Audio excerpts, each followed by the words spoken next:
City Council meeting.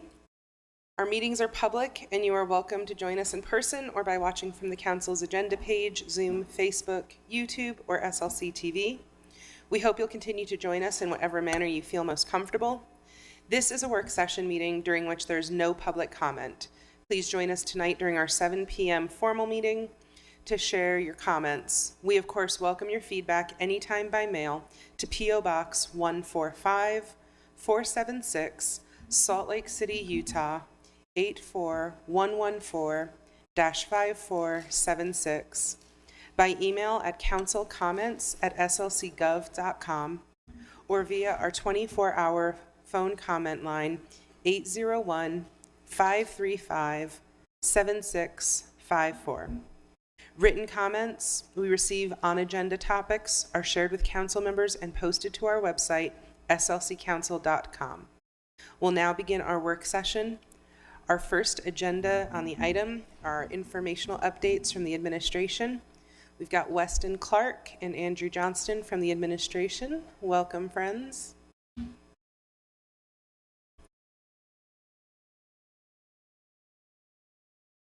Hello, Council. Thank you for giving me the time to update you on a few community engagement efforts in the city.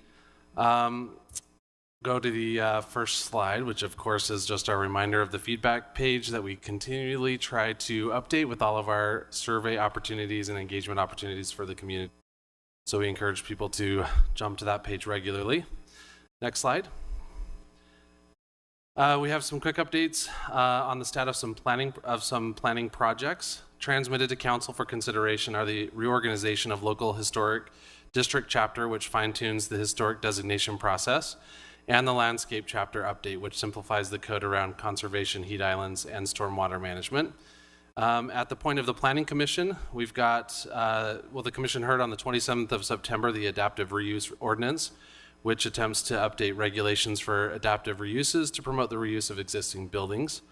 And then coming up on the October 11th agenda of the Planning Commission, we've got the ballpark station area zoning map, which is the implementation of the station area plan. The subdivision code updates, which is updating our code to match state code, and of course the community benefit requirements, which is implementing in part the Thriving in Place identified goal of requiring an applicant to include a community benefit for all plan or zoning amendments. Transportation update with the Capitol Hill traffic calming effort. There's been some expressed concern with some already installed speed bumps making drivers go too slow. So they are working with the community to, for the next phase or the next speed bumps that they're installing, to make them so they don't require drivers to go quite as slow. And if that proves to be successful, they may modify the existing speed bumps before the project should be done the middle of this month. Next slide. Public Lands has a couple of updates. The Glendale Regional Park, I think you may be up to speed on this, but just in case, through a lot of public engagement, the Glendale Regional Park, the Public Lands team has heard that the community is very interested in pickleball, as all should be, because it's great. Based on that engagement, Public Lands has decided to move forward with the option to repurpose 4 of the existing tennis courts into at least 6 pickleball courts. The design for the court should be ready or being done through this winter and be ready spring of 2024, and the construction should follow after that. The design will be completed with the first round of public trails and open space GeoBond funding. Then the Making the Emerald Ribbon project is an effort to catalog assets along the Jordan River. We've mentioned this before, with a plan to preserve, restore, and activate the Jordan River. There's been a fair amount of work already done, and a dinner party is going to be held on October 18th from 5 to 7 at the Fisher Mansion Carriage House to celebrate that work with community partners and what they've done with the Jordan River. Public Lands will also be holding a public workshop on November 14th and 15th with more details to come. Phase 2 of Allen Park's community engagement is currently active. This is based on the feedback that they have already received in the first round. They've developed some concept designs, and they are now available for further public comment. So you can navigate that through the feedback page. And then a quick public utilities update. The plant construction for the City Creek Water Treatment Plant will kick off November 1st. The public utility staff has been to the Transportation Advisory Board and shared some of the access plan, the restricted access plan and construction timeline. The canyon's going to be closed to users at the beginning of November, at first Monday through Friday, but it will be open to bikers and walkers on weekends and holidays for the duration of the project. You can go to keepitpurecitycreek.com, which is the project website, for more information. And through this month, they will be messaging through social media and traditional media to keep everybody informed. And of course, working with the Greater Avenues Community Council and the Capitol Hill Neighborhood Council as well. Next page. These are our October community office hours for my team. So I encourage residents from all over the city to attend any of these. Chat with mayor's representatives if they have any questions about processes and procedures and policies in the city, or just connect with our office. They're welcome to do that. Next slide. As things are cooling off, so are the public events out in the community. Highlighting just a couple of those here. We have the Renter Resource Night at Marmalade Library, which is tomorrow night. The IRC's Spice Kitchen Incubator Discover Food Festival is this Saturday. Over on 200 East. And of course, the Pioneer Park Farmers Market continues each Saturday. On the 13th, as Andrew, I think, will probably mention, the Heart Team will be hosting another resource fair at Pioneer Park from 9:30 to 12:30 with a chili dog barbecue. And that's it for me. Thank you, Weston. I know that your team is going to do a great job of balancing all the concerns, but I just wanted to mention that the point of traffic calming is to slow cars down. So. Well, it's my understanding. I agree. It's my understanding that the design was meant to get cars to go to about 25 miles per hour, but the community was saying they were having to go between 5 and 10. Oh, okay. And so it went a little too far. That's my understanding. All right, thank you for that. Andrew, you have some updates on homelessness for us? Yes, Mr. Chair. We have, you can see on the screen, the resource centers are still running at 99% capacity, excuse me. That was confirmed by the State Office of Homelessness Services. That's been consistent since May, since the end of the winter overflow last year. So very high utilization this year, and the need for more beds is obvious. No encampment impact mitigation plans this week. County staff is on a training, so we'll resume probably next week. And then increased number of camps being tracked, increased number of outreach from VOA, and the site rehabilitations have increased as well as the staffing has gone up again. And I will not mention the resource fair in Pioneer Park, since Weston already mentioned it, even though my hometown will have a chili dog barbecue there. I think you just mentioned it. I might have. We need to say things 7 times to remember them, correct?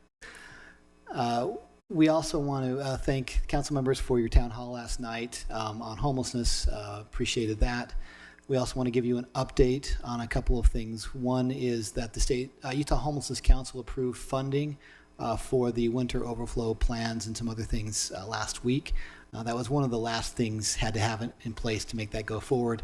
So the Salt Lake Valley Coalition on Homelessness and other partners, including the operators and the state of Utah, are working actively on getting everybody up to speed to open up as soon as possible. Likely beginning November 1st for most of those locations. Usually November 1st to end of April is that 6-month period. However, October 15th, a little under 2 weeks from now, St. Vincent de Paul will start opening for overnight guests at 65 beds, and that happens every year based on their conditional use options. That's 7 p.m. to 7 a.m. generally speaking. The other piece is that the Sandy City Council, has been evaluating zoning requests for the medically vulnerable program, population program, the MVP, which this council also helped to fund partially.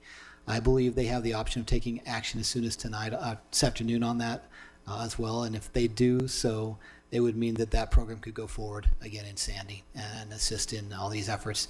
That would again be year round. It would not just be seasonal. Any questions, Mr. Chair? No. Mr. Chair. Questions? Councilman Dugan? Could you also kind of allow people or let people know about the Huntsman's Mental Health Institute's opening of the facility? Yes, unless you would like to, Mr. Council Member. Huntsman Mental Health Institute, formerly known as UNI, but University of Utah Hospital.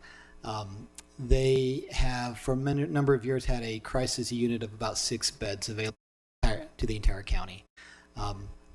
With working with Salt Lake County in preparation for Salt Lake County's new receiving center set to open by the end of next calendar year, the Huntsman Mental Health Institute has doubled those beds. That opened last week, so they have 12 beds available 24/7 for folks in mental health crises to go in there and stabilize, get support, medication support, referrals to outpatient again. That's voluntary or it's involuntary as well for police and other providers. So that'll be a big help for our police department. Thank you, Mr. Councilmember. Thank you. Council members, any other questions for Andrew or Weston? Appreciate. Sorry, just, I wanted to thank Andrew and Wes for providing those flyers that we used last night at our homelessness update with the council members, Wharton and Empui. We had about 40 people show up. We recorded it, so we'll be posting very soon. But thank you for all your support. We just wanted to have that kind of conversation, with the neighbors and all the things that you've been working on. They appreciate it. We appreciate it. And we feel like we are in a really good position to keep moving the needle. So thank you for your work. Thank you. Appreciate it. All right, next on our agenda is item number 2, which is an informational equity update from the administration. We have, I believe, scheduled our language access coordinator, Chris Macias, equity manager, Michelle Mooney, and ADA coordinator, Ashley Lichtel. And they are all coming up to the table.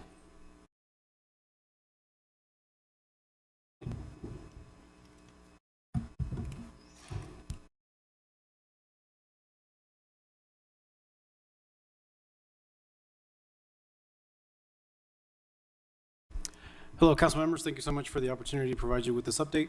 I guess I will go first as in the order that you just read out. So my name is Chris Macias. I am the city's language access coordinator in the mayor's office in the Office of Equity and Inclusion. Oh, it's up. Perfect.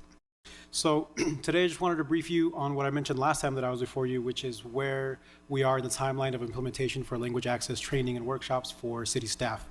As you are aware, Salt Lake City's policy is to provide timely, meaningful language access to services or programs members of the public who have a limited ability to speak, understand, read, or write English. To that end, we are making sure that our staff citywide are aware of the laws and policies in regards to language access, meaning we have identified different folks in different parts of the city that we are calling language liaisons. At the moment, we have 28 of them. I've scheduled 24 different workshop sessions, and the numbers are different because some of those are combined, and so we're working together with some of those. This past month of September, I have completed 11 training sessions with those language liaisons in their divisions. There are 8 more scheduled through the end of October, and the last few I'm working on getting those hopefully through the fall season.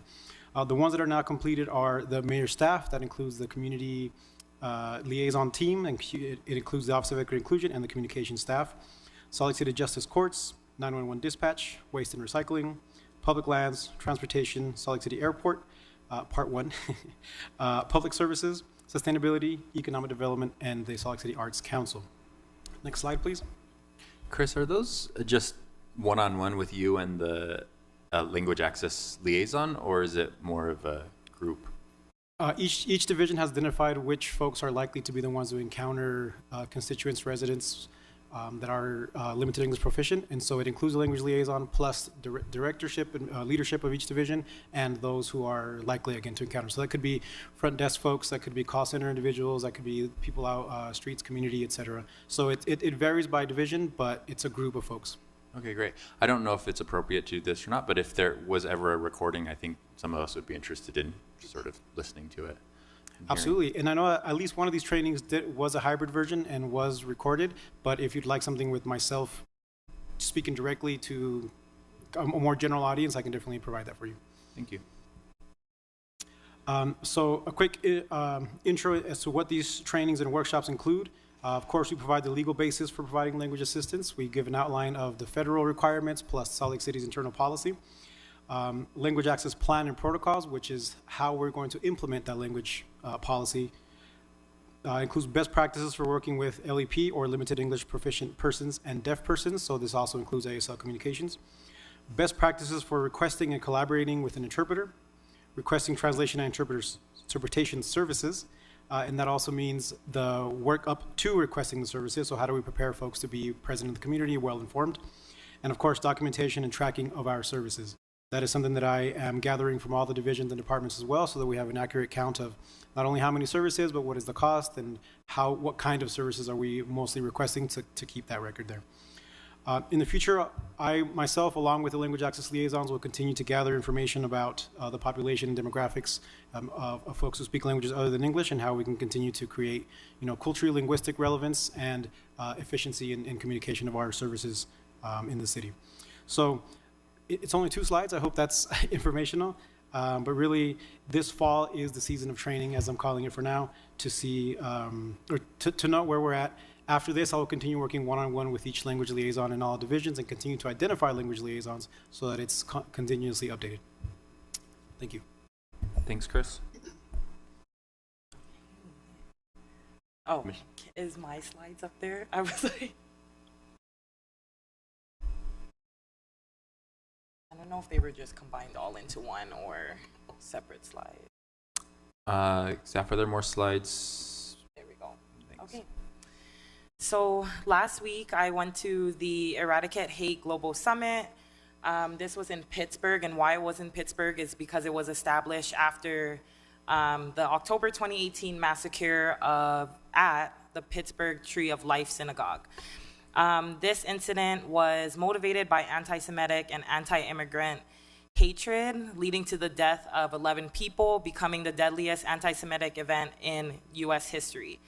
This global summit provided a unique forum to share ideas, build working relationships, to drive the development and deployment of effective approaches to reduce hate-fueled violence. Here on the screen, you will see some of the community partners that attended the conference, and we tried to have representation throughout the state and throughout our community and Salt Lake City as well. Next slide, please.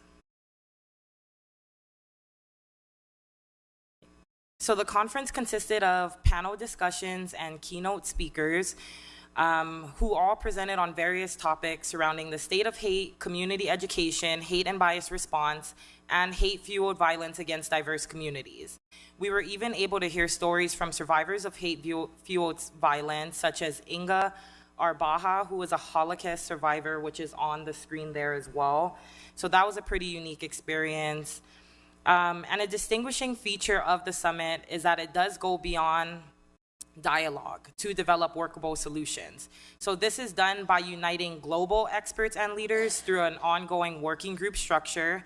And between each annual gathering, like the one we went to last week, there's collaborative efforts between each of the working groups to actually make sure we're creating and we're creating lasting and measurable change.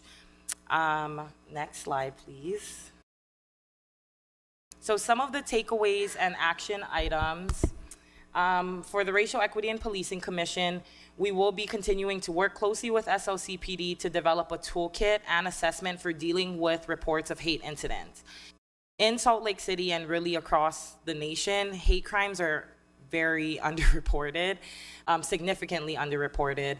So we want to make sure that we're able to know about these incidents when they happen and how we can have a toolkit for our officers to assess this.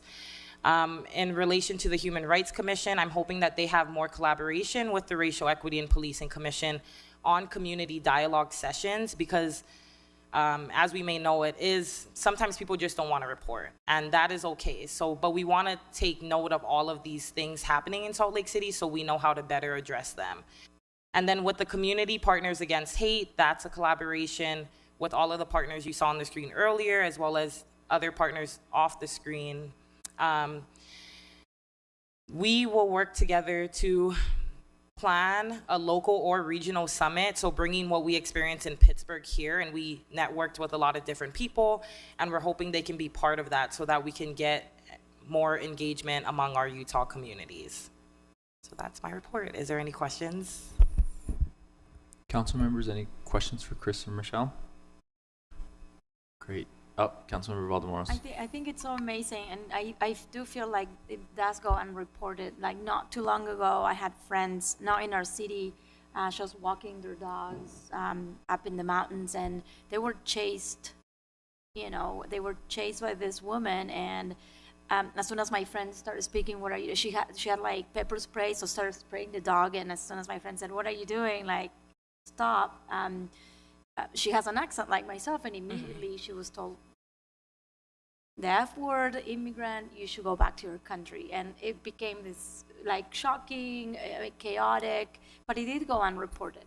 You know, it did. Like, unfortunately, she couldn't catch that lady at the time when she said it. You know, she called me to ask me, like, what do I do? What do we do in these things? And I'm like, I think you need to keep all the evidence. Anyway, like trying to give her some guidance called, you know, do make the report, get a case number, you know, and tell your story. But I do feel like it gets underreported. So this is very important. So I'm glad that we're doing this. So thank you. Thank you, council member. And in response to that, I did want to share with you all that we do have hate crime brochures that have been printed.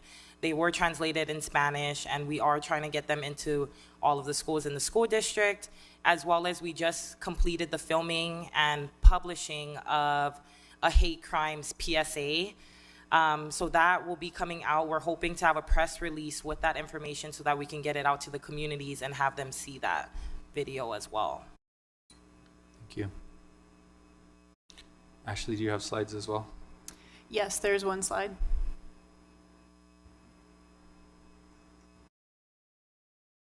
Hi, council members. Good to see you all.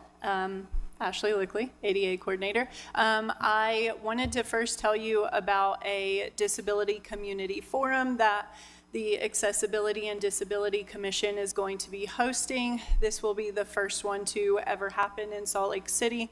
We're taking a page from Boston's book, who their mayor's office for people with disabilities has been doing this for a couple of years.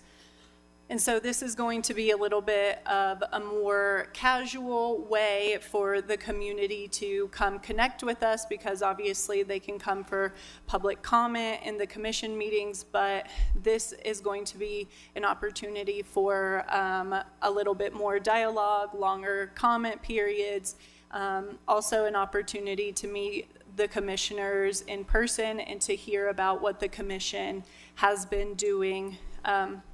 And any of the feedback that we get for this will also help to guide the commission's priorities as we move into 2024. So it's going to be the same time that our commission meetings typically happen. So it's going to be the fourth Thursday of October. That's October 26th.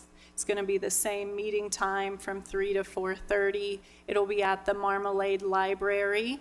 And we're hoping people with disabilities and their support systems will come and join and just share their lived experiences with us and just really talk to us about life in Salt Lake City. So hopefully we are offering that in person and via Zoom. So we will get more information out about that, but I just wanted to make you all aware of that.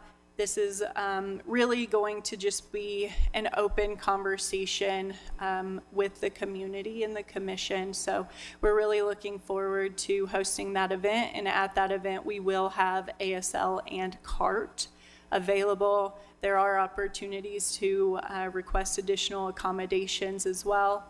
So that's the Disability Community Forum. And then I did just want to tell you one more update that I don't have a slide for, but 2 weeks ago I was invited by the U.S. Senate to speak at a Committee on Aging hearing about web accessibility and the impacts that it will have on local governments.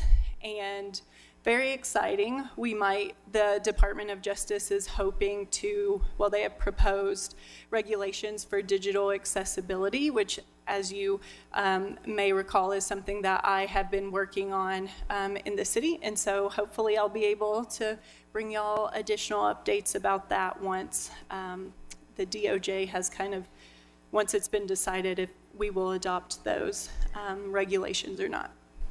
And that's all, if anyone has any questions. Councilmembers, any questions? Councilmember Young.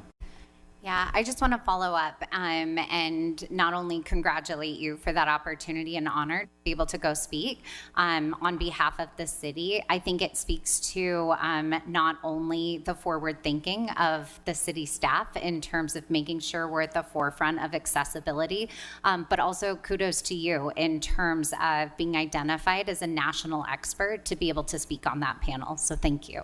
Thank you. It was a really incredible experience, and it was awesome to get to represent Salt Lake City in that way. Thank you. Thank you for all of your work to all three of you and everyone else that I know. You have a big team, so thank you. No more questions. Let's move on to the next agenda item, which is item number 3, an ordinance for a rezone at 2157 South Lincoln Street. Brian Fulmer from Council Policy staff will give us a quick introduction, and then Lex Tropper, Senior Planner, and please correct me on the pronunciation. What's that? Okay, great. Brian, go ahead.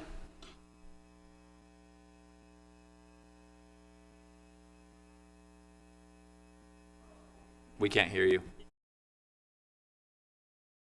Sorry. Yeah. Turn it on, that helps.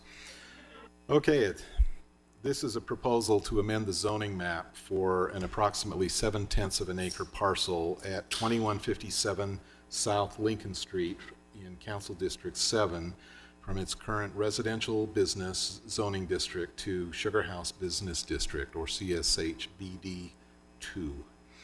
In addition to the subject parcel, which is on the northeast corner of Lincoln Street and Elm Avenue, the petitioner owns other adjacent parcels which are currently zoned CSH BD2. Under the proposal, an apartment complex would be constructed on the adjacent parcels, and the Victorian home on the subject parcel would remain and be used as amenity space for apartment residents. With that, I'll turn it over to Lex.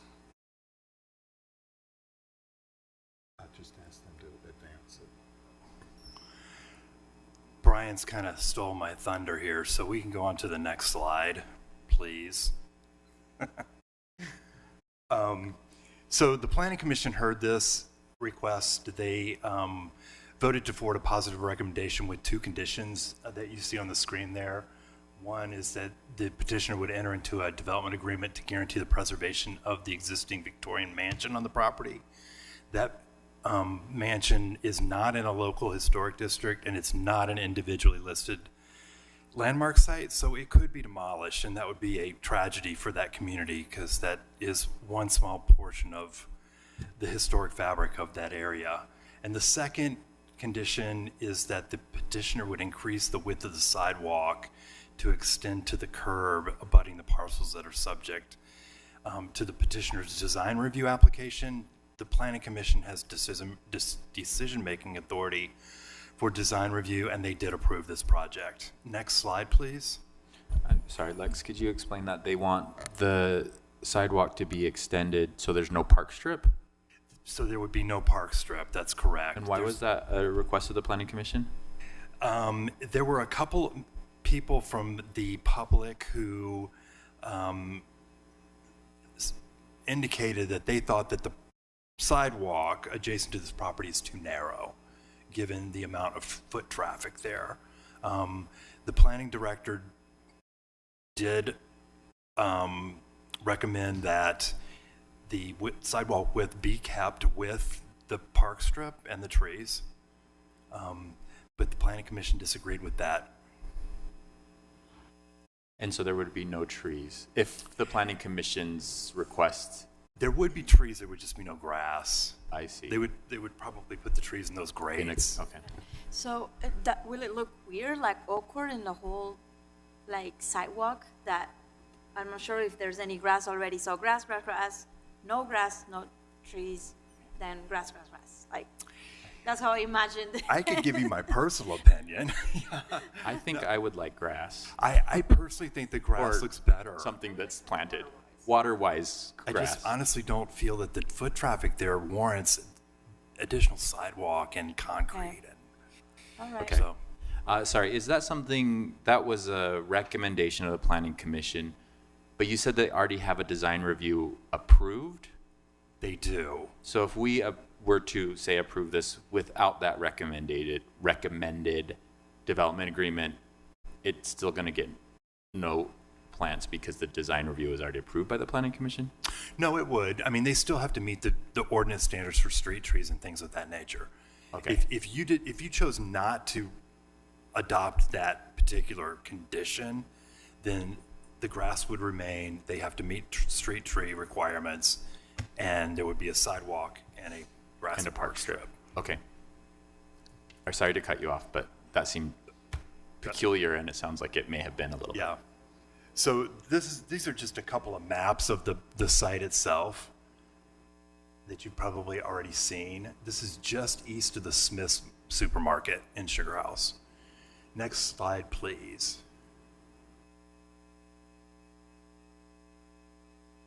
So the proposed rezone area is shown here in red, and you'll notice on the lower portion, you can see the Victorian home on the corner, and the applicant is proposing to build the multifamily apartments on a portion of this property as well. So that's the reason they're asking for the rezone. Next slide, please. These are some renderings that they've submitted to show what this particular project would look like. And in the photo on the bottom, you can see where the mansion is located in relation to the building that they have gotten approval for from the Planning Commission. Next slide, please. And these are some elevation drawings, and it kind of shows that ghost existing Victorian house and how that would look from Elm. Next slide, please. That's really all I have for you. If you have questions for me, I'm happy to try to entertain. Councilmember Young. Yeah, so I just have a few questions. In the current design, is there any efforts related to affordable housing? I am going to defer to the applicant on that, if you don't mind. Great. And then I think the only other component, I did note that right now we're looking at kind of a 1-to-1 ratio related to the parking versus the units, and I appreciate that. I will also just articulate that parking in this particular area continues to be a growing concern. And when we have 2-bedroom units that have a single parking place, that overflow goes onto the streets and it's going to go into the local neighborhoods. So I just raise it as a concern that is not just specific to this project, but definitely specific to the Sugar House area. I have a question about the preservation of the home. Planning Commission recommended that it just be done in a development agreement. Is that correct? Yes. Is there, and I don't know if this is a question for you or for the applicant or for attorney's office, but would there be any benefit to the development agreement saying that it actually gets listed as a landmark site or something like some other tool that's not our staff enforcing the preservation, but existing resources that, like, different nonprofits that actually hold preservation easements and things like that? I'm wondering if how that functionally works. I know we've done this before, but I would be interested in some information about how we actually would enforce such a thing. So planning staff suggested the development agreement, and just to ensure that the mansion is preserved. We didn't go any further to say, yes, it needs to be listed on the National Register or anything of that nature. You might ask the applicant if they're interested in doing that. Okay. I think, Councilman, is there any other questions before we invite the applicant to speak? All right. Mark, did you want to come up to the table? The council policy is you get 5 minutes. So, no problem. And then we may have some questions for you, some follow-up questions as well. Good afternoon, Council. I know most of you. My name is Mark Isaac. It's nice to be back and working with you all. Sarah, welcome. New face up there. My take on this is I'd prefer to answer your questions for you. Let me just tell you a little bit about the Victorian at first. we're so excited to have the Victorian as the amenity center for the residents. It's fascinating. There's 11-foot clear ceilings on the 3rd floor of the building, like things that you just don't see anymore.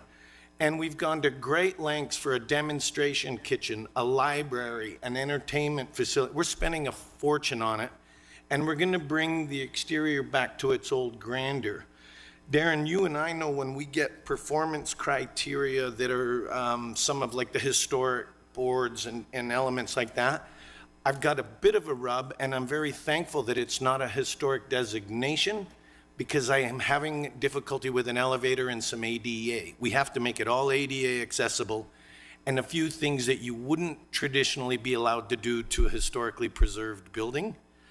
We would like to restore it and preserve it in its presence and the actual facility, but we're putting some improvements on the back to get elevator access for ADA to the 3rd floor to a game room and an entertainment facility and stuff. The whole premise is it's the coolest amenity center that a multifamily has in Utah. No one else has ever tried to do anything like this. And the owners are hell-bent on making it spectacular.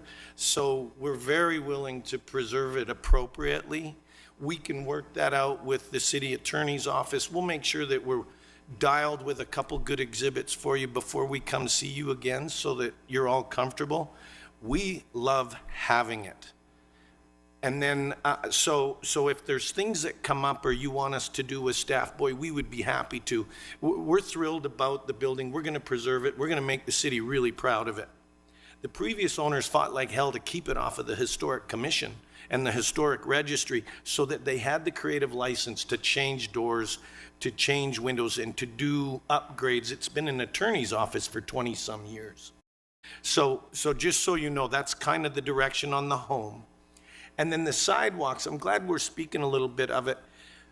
We've put our commercial component and our leasing center and our services adjacent to the Smiths on the 10th east or the 10th side of the project, and we're going to do a tremendous amount of commercial width sidewalk there. When we get down to Elm and then we get over onto Lincoln, we have single-family residential on the east side of our street on Lincoln and on the south side of Elm. And what we were trying to do was preserve the appearance of what existed on a residential street already. We went so far as to move the 2nd floor of the units back, the 15 feet that's required at 30 feet in the central business district. We did it after the 1st floor to get the buildings as far away from intruding over the single family as we could. Here's the one rub and the worry that I have if I follow the leadership of the commission, planning commission, and hardscape to back of curb. I have a slope problem where you won't be able to open a car door over the curb because I'm going to have a pony wall to keep the sidewalks ADA level. Or I've got too much slope in the sidewalks, and the sidewalks we pour won't meet ADA standards. So we would like to have some flexibility to say, I can do wide sidewalks on the commercial side on 10th by Smiths. We'll do 7-foot wide sidewalks and keep a little bit of a landscape strip on the Elm frontage and a little bit of flexibility. And we're creating a bunch of great exhibits that will work with staff and be able to demonstrate to City Council when we come back to you. And you can help us make a decision of which way you would prefer we go. But there's some unique nuances that lent us to say, and I've done so many of those other projects in Sugar House that warrant 10-foot sidewalks everywhere. Absolutely. This is the most residential of settings I've worked on in Sugar House for multifamily, and we were trying to blend the two. And that's the reason for the ask, but I'll have great exhibits for you, and you guys can decide the path forward at the public hearing, and I'll have them in your staff report. You'll be able to look at them, and you'll see the pros and cons of each. Great. Council members? Just I know this is on a rezone. We're looking at a rezone and not a development and not a project here. But just, we talked about, and we have a requirement for 20% of the parking spots to be EV ready. Is that on the is that also? That's in our ordinance, yeah. I think it's 20% EV ready or something of that nature.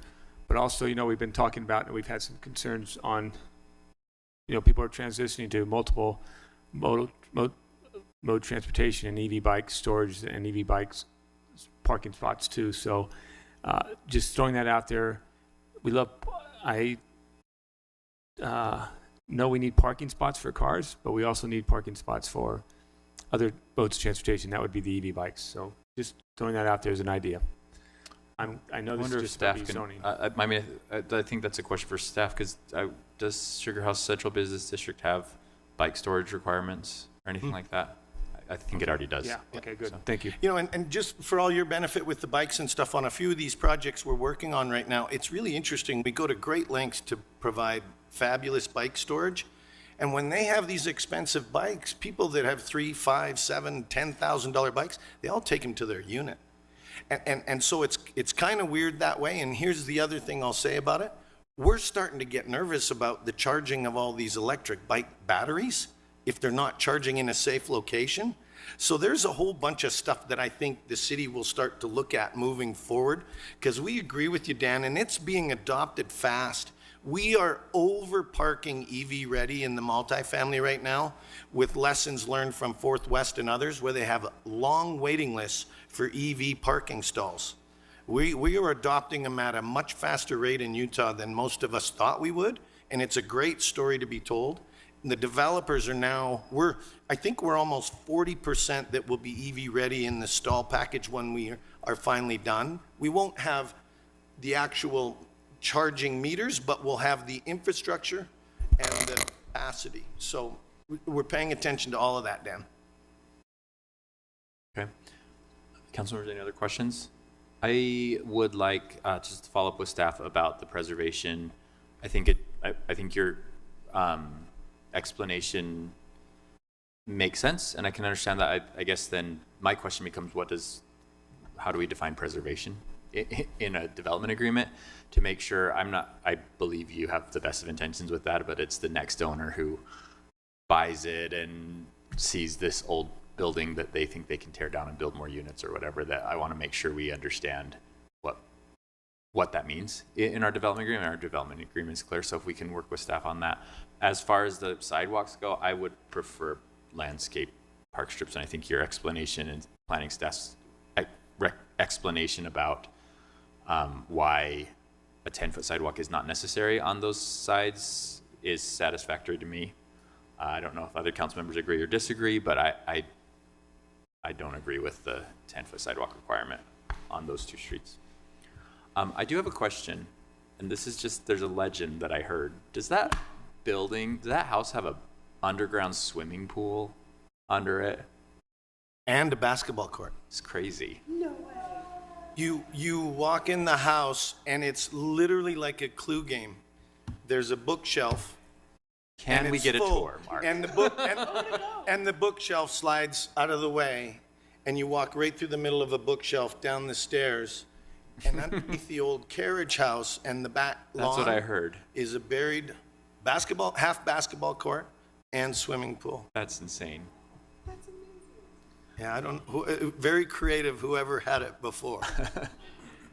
I thank you for confirming. That was a legend that I'd heard a couple times. Can I say something briefly about Go ahead, Lex. the preservation aspect of this? So a development agreement would run with the land. So that would be on record. Any subsequent owner would be subject to that. If it was listed as a landmark site, really the only thing that would do is it would require them to come in for a certificate of appropriateness for any sort of exterior modifications that they're going to make. I think the question is, what does preservation mean? Like allowing for things like elevators to be added, but not allowing things for like half of the building to be cut off, and at what point you're no longer satisfying? One question that I would have is, there's a lot of space between the front of the building and the sidewalk.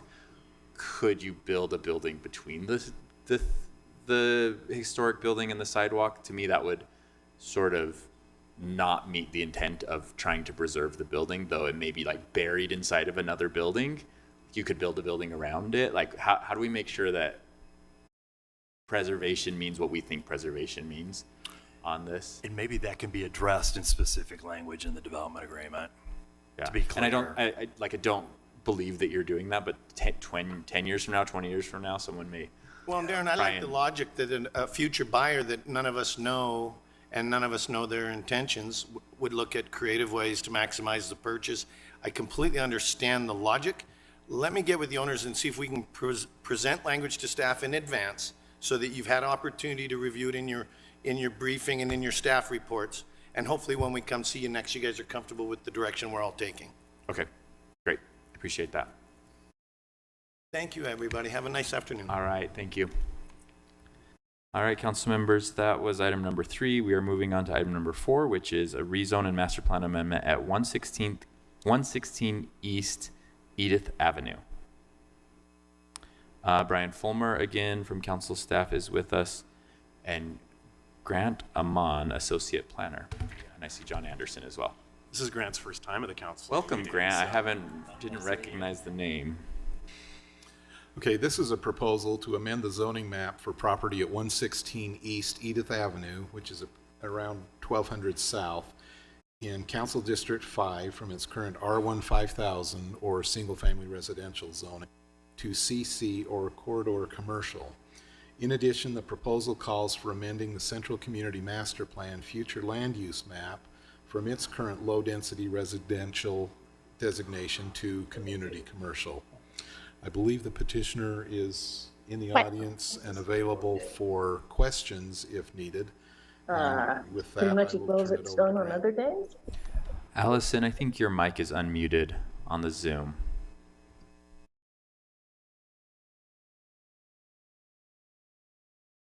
All right, and with that, thank you, chair members.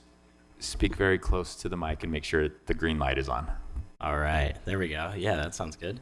Hi, my name is Grant Amon. Nice to meet you all. Just to reiterate, State Street is a major corridor road with commercial on either side, and just south is Collector Road 1300 South with commercial. Lincoln Plaza strip mall directly in between. I don't know if we can go to the next slide. Oh, perfect. Yeah. All right, and then the property has a history of being a commercial accessory parking lot to the property located directly west at 1207 South State. While the change could allow for a larger future commercial development than what is existing, the impacts of the use and potential future redevelopment can generally be assumed because the commercial use has been continuous for decades. Landscape buffer setback in accordance with 21A.48 will be required for the property that abuts a residential zone. And to recap the Planning Commission meeting, staff recommended approval.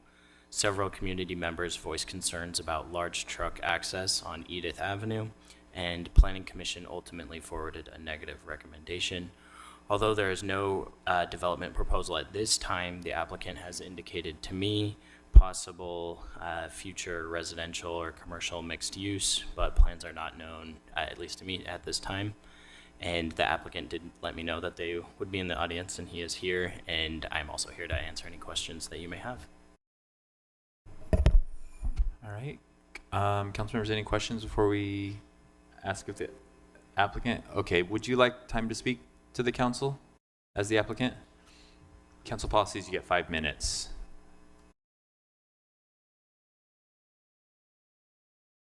Thank you.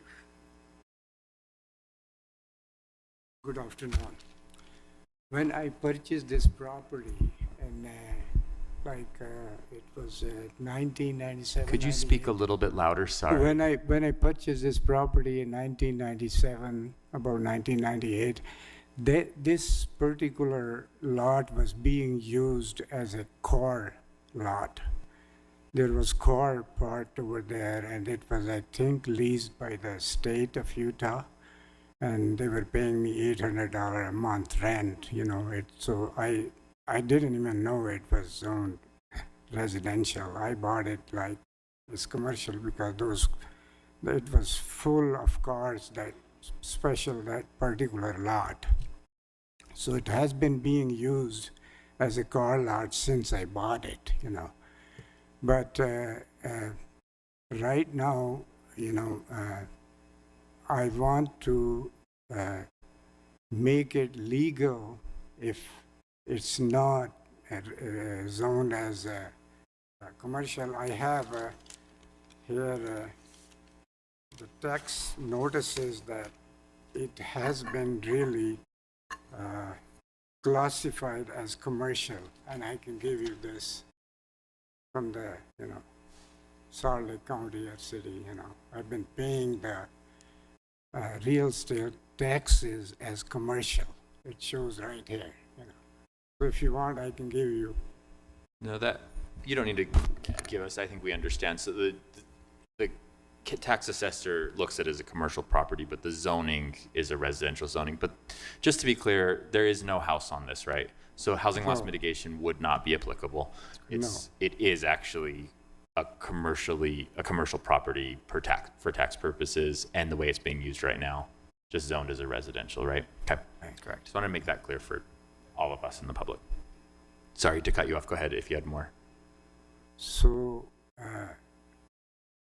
even if I develop it in the future, I will develop it according to the rules and regulations, and I'll abide by all that. Right now, I'm just want to use it as, whatever the use we are using, and I want to make it legal, so we don't go against any laws or rules and regulations. And on one side of the property on Edith Avenue, there is an exit already allowed, but we are not using it, and we are not going to use that. We have it fenced off, so it doesn't create any problem for the Edith Avenue traffic, or it doesn't create any problem for the, other residents or houses or anything. So we're going to keep it as it is, make it very convenient for everybody, so not cause any problem. So just to let you know that I have another property right here in downtown, 360 South State, 368 South State, and I actually remodeled that property to make it even better the way I bought it. So it looks 10 times better than the way I bought it. So I just want to let you know that I will try my best to keep everything, more attractive to the community, more attractive to the city, more attractive to the other businesses. So, I'm going to keep it as good as possible. So that's all I wanted to let you know. But if you have any questions, I can answer that too. Thank you. Council members, any questions for the applicant? I don't see any questions. Grant, I do have a question for you. Can you walk me through what planning staff's recommendation to planning commission was? Yes, absolutely. We recommended approval mostly based on what we've heard today, that the property has been in use as a commercial property for decades now, and it serves and has been serving as the parking lot to that property and structure at 1207 South State. With a positive recommendation, it would allow the owner to be able to consolidate those two parcels, to be able to, in the future, also potentially redevelop the property if that's his intention, and then just make sure that what is currently being used is legal and defined by law. So, and then I didn't listen to the planning commission meeting, but I heard, I think from your representative actually, that there was some discussion there that it was kind of the negative recommendation had to do with the use as a U-Haul dealership or U-Haul place, and that there was some concerns about what am I understanding their discussion correctly? Yes, certainly. I can explain a little bit of that. When we received the application, it was before any new use on the property as a U-Haul site. What it is not technically like a U-Haul business. it's U-Haul allows properties around the nation to be able to house their trucks. And so basically whenever you can go on the U-Haul app, I'm sure, and locate one of their trucks. And I have the understanding that that's what the site is, that the trucks are just primarily stored there. And is that consistent with the commercial, like, is that allowed in CC zone? I would guess it would be, but. Yes, the zone, or the technical use for the technical name of the use is large truck rental. Large truck rental is permitted in the CC zone, but it's not permitted in the R1 5000 zone. We currently, in the past, since the Planning Commission meeting, we have approved the business license for the business with the restriction that the trucks would be stored on the CC, the current CC property. And not the R1 part of the property. Oh, Exactly. Interesting. And we've been following that. Okay. And then what about off-site storage of the vehicles, like on-street parking for those commercial vehicles? Is that regulated in our ordinance? My understanding is that would not, the city would not permit you. It wouldn't be allowed to do commercial parking on the city street. Okay. Right. Yeah. Just wanted to confirm that. One thing I wanted to point out, one of the main concerns I think residents had was there was that exit already designed, and they thought that's what's going to be used and interfere with the traffic on the Edith Avenue. That's blocked off, and we are going to keep it blocked off. We're not going to use that period for that. So if we approve the rezone, it would allow the property owner to park the U-Hauls on that R1 portion of the lot, because that would then be consistent with the zoning. It would still not allow, and you're okay with committing to not putting the commercial vehicles on the public street? Right. Are you okay with that? Yeah. Okay. Just wanted to make sure that, because I think that my understanding is that was a big issue at the Planning Commission. It sounds like we've worked that out to me. I just wanted to make sure that we're all on the same page with that use as a U-Haul. It seems like we're exactly on the same page. Good. Thank you for helping clarify that. Those are some of the things that I had heard on it. I don't have any other questions, council members. All right, great. I think that's it then. Thank you for presenting to us, and it'll be on a future meeting for public hearing and then action. Thank you so much. Thank you. All right. Next, we are on item number 5, which is a text amendment to the maximum height in the M1 light manufacturing district. Brian Fulmer will give us an introduction. It says Andrew Holka, and I see Nick Norris as well from Planning Division. This is a proposal to amend the zoning ordinance related to maximum height allowed in the M1 light manufacturing district. The proposal would allow bulk material storage structures associated with a railroad freight terminal up to 150 feet high and be constructed west of 5600 West and within the area between 100 feet and 1,000 feet south of Interstate 80 in the inland port jurisdiction. And with that, I'll turn it over to Andy. Hi, Council. I'm another first-timer today, so nice to meet you. Welcome.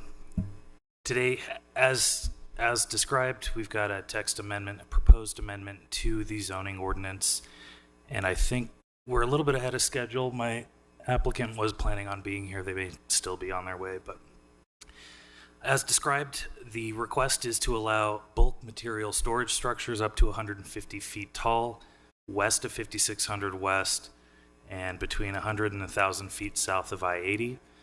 The Planning Commission voted to send a positive recommendation back in their August 9th meeting, and we're recommending that the council adopt these changes. A quick summary about building heights in the M1 light manufacturing district.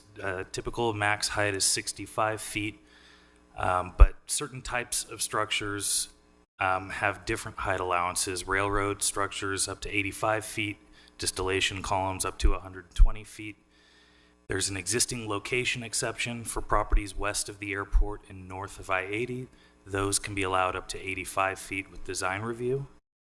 This proposal would be a new location except just for that area south of I-80 to allow these specific types of structures up to 150 feet tall. Next slide, please. And I've kept it quick. This is the only other slide I have. So you've got a map on the screen on the left side highlighting the area. You can see in green and red, this would be the affected area. The area highlighted in red on the map is the area closer to the airport, where the airport staff has recommended a maximum elevation that no structure can exceed. And then in the green area, just the 150-foot maximum as we typically measure. We've also recommended size and spacing for these new structures. Any of the taller structures are going to be limited to a maximum structure diameter of 100 feet. If groups of these storage structures are proposed, the maximum width of the group of structures can be no more than 200 feet. If additional structures or groups of structures are proposed that don't meet those requirements, then there's a separation requirement of 2 times the height of the building. So with that, that's all I have. I'm happy to answer any questions. Council members, Councilman Dugan. Yeah, thank you very much. Could you go back to the previous slide? On the M1, so where are these bulk material storage structures allowed currently? I'm still kind of confused on where they're allowed currently.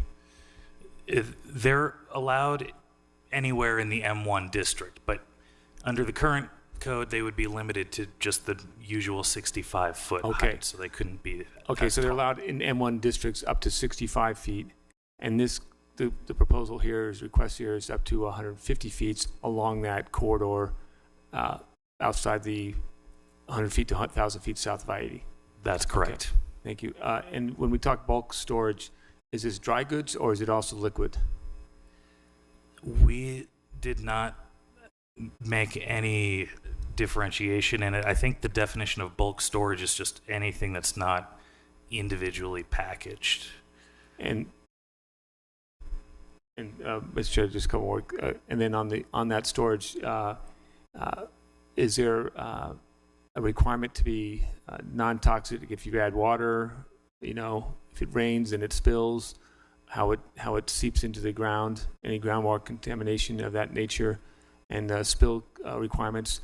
I know in the manufacturing world, if you have toxic substances, you have to have capture facilities online, and you have to make sure that if you do have a spill, they don't get seep into the groundwater and seep into the ground. So that's my concern on something this large in any area. So those things would be regulated at the state level as far as containment and capture of any sort of spill. Generally, any sort of above ground storage tank of anything harmful has to be able to contain the full contents within some sort of a catch basin that's usually lined in another way. So this particular facility, and one of the reasons why the heights are so high, is the equipment. The idea behind it is to prevent any sort of moisture and air from actually entering in when they're transferring from the storage silo to the car. You know, if it's like concrete, gotcha, powder, water doesn't work well with that. And so it has to be a certain height to get all the equipment and everything else to work, but also store a significant enough material to make it worth the while. So that's part of the reason why the height is okay. To load, whether it's a train or a truck underneath it, so that they can have enough dry goods above it. It has a mechanism that actually attaches to the truck, the trailer that it's being loaded in, so that air doesn't. There's no dust. There's no escape. From that. And the state has requirements on the spill capture. Okay. Yeah, anything harmful like any petroleum product or anything like that would be considered an above ground storage tank. And those are all regulated by the Department of Environmental Quality at the state. Okay. That's good to know. I have a question about the 100 to 1,000 feet south of I-80. Why is it related to I-80 and not related to the location of the rail line? Why is that language easier? Well, for starters, this was a private proposal. This is they not, recommended this is this not a language. city amendment. We did kind of work together to try to get the language to an acceptable point. A couple factors. For one of the potential negative impacts from having more intense use of these types of structures would be increased traffic. And so we did feel like it was, if we're going to allow additional height, that next to the freeway is more appropriate for that reason. The 100 to 1,000 feet, we just added the 100-foot buffer, just same reason we have this other size and buffer standards, just to give a little space so it's not directly right next to the freeway right-of-way. And then the 1,000 feet is just an adequate amount of space beyond the rail lines for that to function? Right, yeah, that was kind of, I think that was what was originally proposed, was 1,000 feet south. And when that's written, is it, in our ordinance, is it written 1,000 feet south of I-80 or from like the center line of I-80? Because I'm just looking at out towards 56, further, wherever there's an off-ramp, does the off-ramp count? Because that could significantly extend how far south these facilities could be built. Yeah, as written, the measurements from the right-of-way. From the edge of the right-of-way? Oh, yeah, so that would take into account off-ramps and any other right-of-way. Am I thinking of this wrong? It seems like it would be better to go from like the center line of the road or something, so that maybe I'm thinking of this wrong. I don't know. Can someone? What do you think? So if you go from the edge of the right of way, obviously the right of way width varies as it moves around along the length of the interstate, and then at the on and off ramps, those ramps flare out. So that point would be from that. It would follow the right of way line. So if you're at an off ramp, it would be further away potentially than where you're at a narrower spot of the interstate.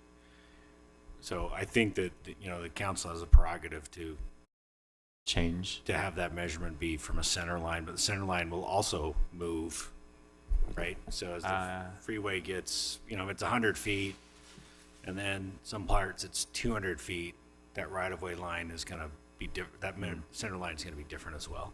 Yeah.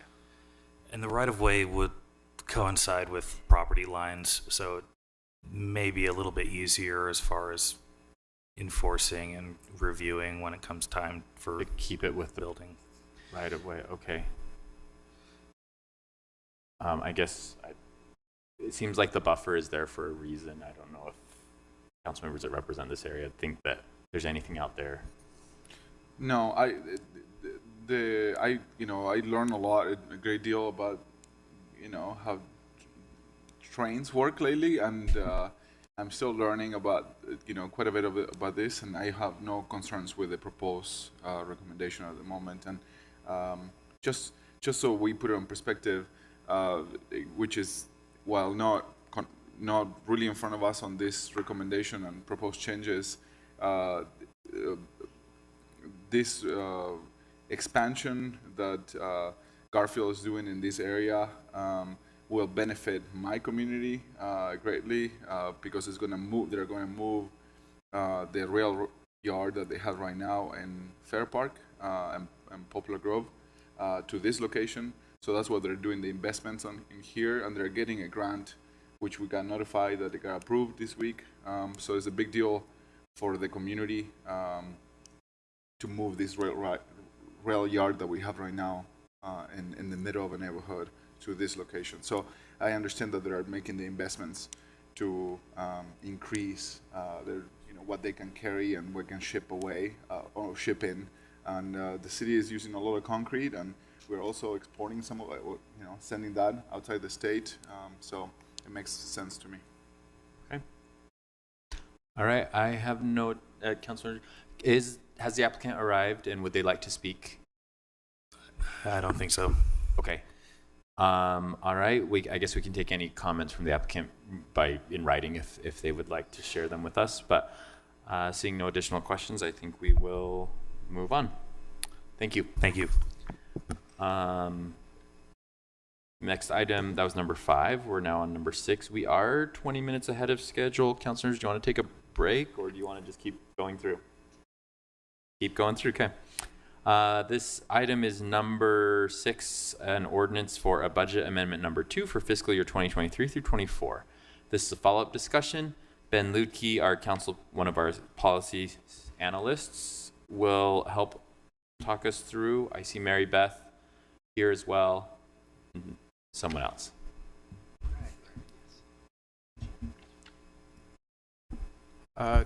Just take a moment and recognize a new face in front of the council.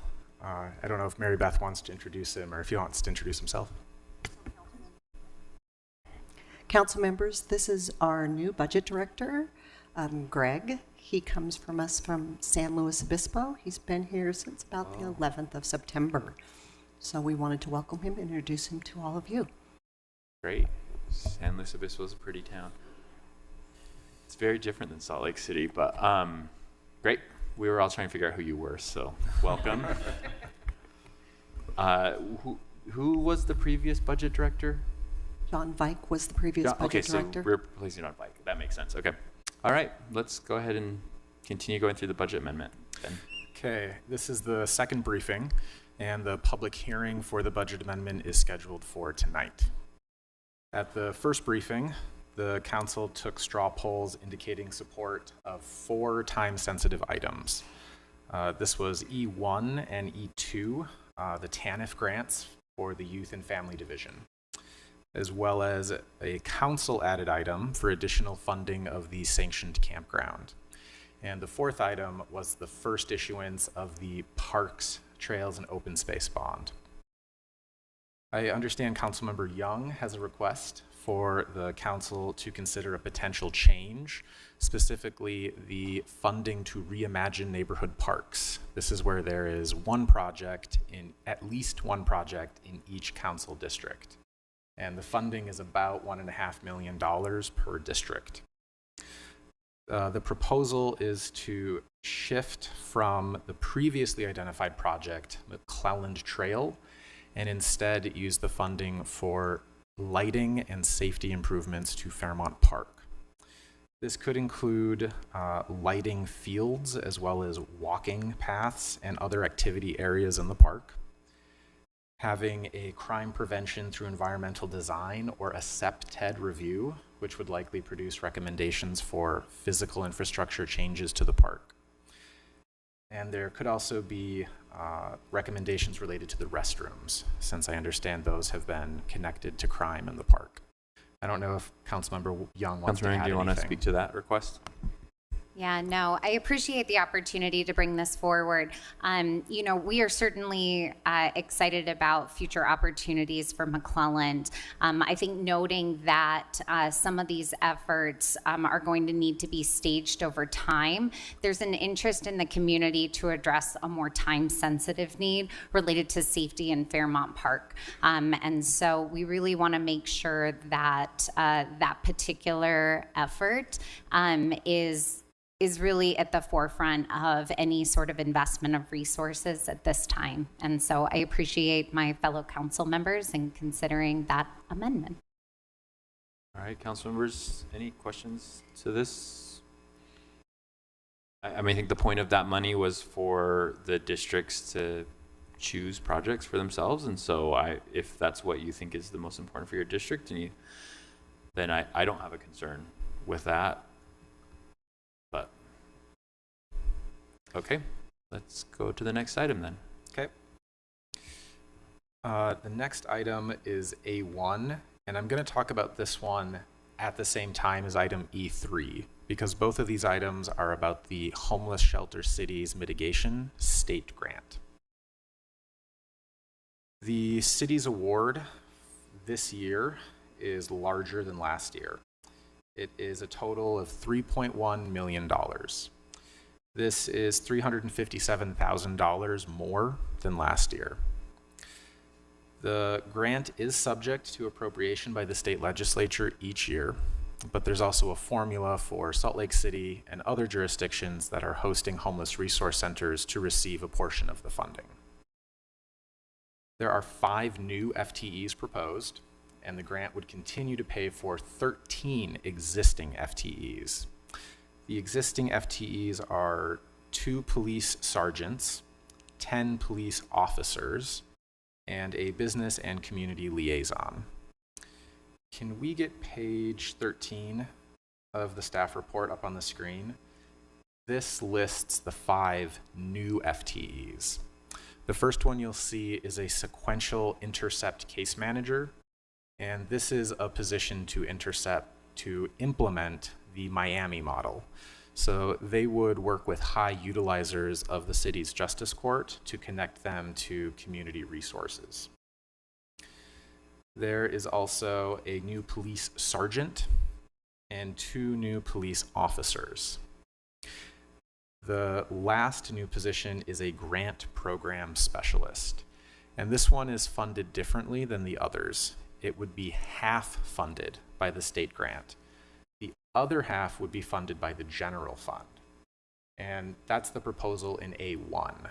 To fund the other half of this position, the proposal is to take existing funding in the general fund that's going to the Street Ambassador program and shift it to pay for the other half of this grant program specialist. To keep funding unchanged at $1.4 million for the street ambassadors, there would be an equal amount of money from the state grant that would go to pay for the street ambassadors. Okay, say that again, Ben. Yeah, I also didn't follow. Thanks for asking. Okay, so 5 new FTEs. Correct. To do the Miami model. One of them is for the Miami model. One of them is for the Miami model, okay. Yep. And then what's the exchange, what's the price? The grant specialist is the one that would be funded 50% from the state grant and 50% from the general fund. Okay, and that's just for 1 year? It's just for the one year, 1 FTE. Funding will be needed in future years. If the state grant is awarded at the same level or more, it could continue to pay for this. If it's less next year, it has to come from a general fund. This is out of the mitigation grant? Mm-hmm. Okay. And that's been annual, and it's annual, but it's subject to state legislative approval. And as staff, we've kind of struggled with the fact that it's called a grant because it's basically negotiated during the state legislative session. It's not a true grant like, that we would apply for where there's a standing pool of money. So because it's negotiated each legislative session, I think as staff, we just want to acknowledge that it is a more tentative funding source, although I would say it's accurate to say that in recent years, we've, I think, successfully convinced the state and other partners that it's an important thing to fund every year. And what I will add with that is that the accounting for it is just like a grant, right? We have to substantiate and justify every expenditure to the state in order to make sure that we have spent that money correctly according to the grant. And this grant manager would be in finance or would be in It would be in HART? housing stability, yeah, HART. Okay. this is a grant that's gone from 2.75 upwards now at 3.1 million. 3.1, yeah. Okay. And we don't have anybody doing this already, like that specific. There are other grant specialists in the city, Okay. but the request for this new one is to focus specifically on the multiple contracts for homeless services. Okay. So half their job would be this mitigation grant. Okay. What's the multiple homelessness services that you're talking about, the contracts? Because I know, okay, the Downtown Ambassadors is one. We have quite a few through our HUD Advantage federal services, grants. Okay. CDBG, ESG, Home, and HOPWA. Okay. Each one of those. So those are the, okay. But somebody else is doing that right now already. Yep. And those federal grants pay for a portion of the salaries for those employees. We also have our Funding Our Future housing and homeless services that also go through the Housing Stability Division. And those awards to community service providers also have contracts to be managed. I think the questions that I have, or like the alert thing, is because of the grants, right? Like we talk about this all the time. Can we rely on grants that much? Are we going to be prepared to cover that with general fund money if that grant doesn't happen next year, etc.? So that's where I'm coming from, and I feel like if we have other people doing it already, do we need one more? I think so. Andrew, I saw came to the table. What I think maybe the question, I don't know if I'm going to ask the same question as you are, but what specifically is the workload that this person will cover that we're not able to cover right now? And yeah, I think that. Sure. Andrew Johnston, Salt Lake City Mayor's Office. The HEART team generally has about 12 ongoing grants that come in, and they have to manage those contracts. Additionally, like last year, they had 4 additional ones, so 16 total for the year. So that's the workload that they currently don't have any assigned to necessarily. That's what this position would handle for them. So this is work that other people are doing, but getting someone to do this would free up the HEART team to do things like engage with. Like the 6,000 requests for service through the app every year. All the things that we ask them to do. Are we requiring them to do scouting of new grants, or are they just managing grants that come to them? Like applying for new grants? Yeah, so oftentimes grant positions will not just be responding to the grant and managing it, but it's also prospecting new revenue streams through new grants. I would anticipate they would not be prospecting for new grants. Generally, we're approached by things, or as the council, for instance, or the mayor would come forward with ideas or funding options, and then we'd take it on. I'll say the temporary shelter community is a good example of this, where it's a new program that we've initiated, but it requires grant management through a third-party entity. Thank you. This is both for grants that we are receiving, but also ones that we are giving out to service providers. Correct. So the state mitigation portion would be them tracking those costs that I spoke about, and then the others would be grants going out. The grant specialist, as far as new grants, that comes from within finance. Finance would say to HEART, there's a new grant out there, do you want to apply? And if HEART came and said, we have this program, we'd like to find a grant for it, then we would research for those grants. Councilmember Dugan. Yeah, so back to the 50% comes from the grant, the other 50% is coming from general funds. Explain that piece, because it's coming from the downtown lines, but someone else is backfilling the downtown lines. Say that one more time. Yes. Half of the FTE would be paid from the general fund. Those general fund dollars are currently budgeted to go to the Street Ambassador program. That is an eligible expense for the state grant. So the general fund dollars paying for the street ambassadors would instead pay for half of the new FTE, and the state grant would backfill the street ambassadors so that the funding level stays the same. So it's really, for all intents and purposes, all coming from the state grant.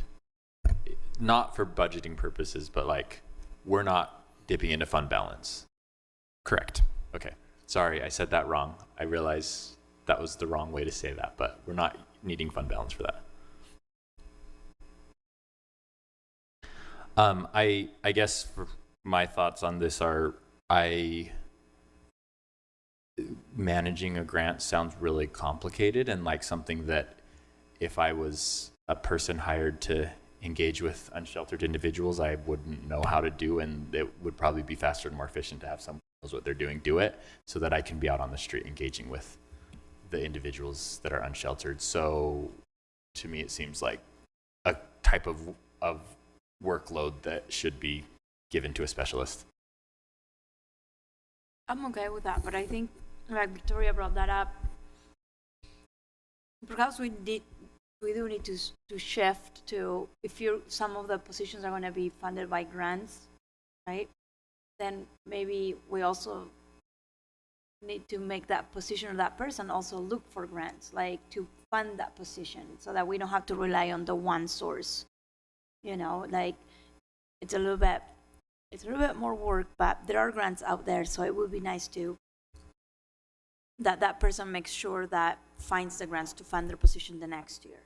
And so I don't know if that makes sense. I know from Beth was saying, well, maybe somebody hears about it and we'll tell them to pursue it, but I would like it to be more proactive for that person to find those grants for our goals, and make sure that we have that position for longer and funded by that. I don't know, just an idea. Okay. Any other questions on this item or comments? All right. Should we? Oh, yes, Councilmember Petro. So we're up to 15 police being staffed by this. Do we have any idea, is there a goal for how many we would have if in our ideal world we had a magic wand? I love our police and fully support it, but also would kind of dream of the day where we could invest these resources in other aspects of the homelessness crisis. Sure. Yes, that's an excellent question, actually, because it ties into various things. One is we're funding this through state funding, mitigation grant funding, that's on a formula basis with very strict guidelines. The formula is done based on a number of your homeless resource centers of a certain size that do overnight shelter, which means it does not count, it counts the Miller Resource Center and the Geraldine Resource Center. It does not count the day services at Rio Grande.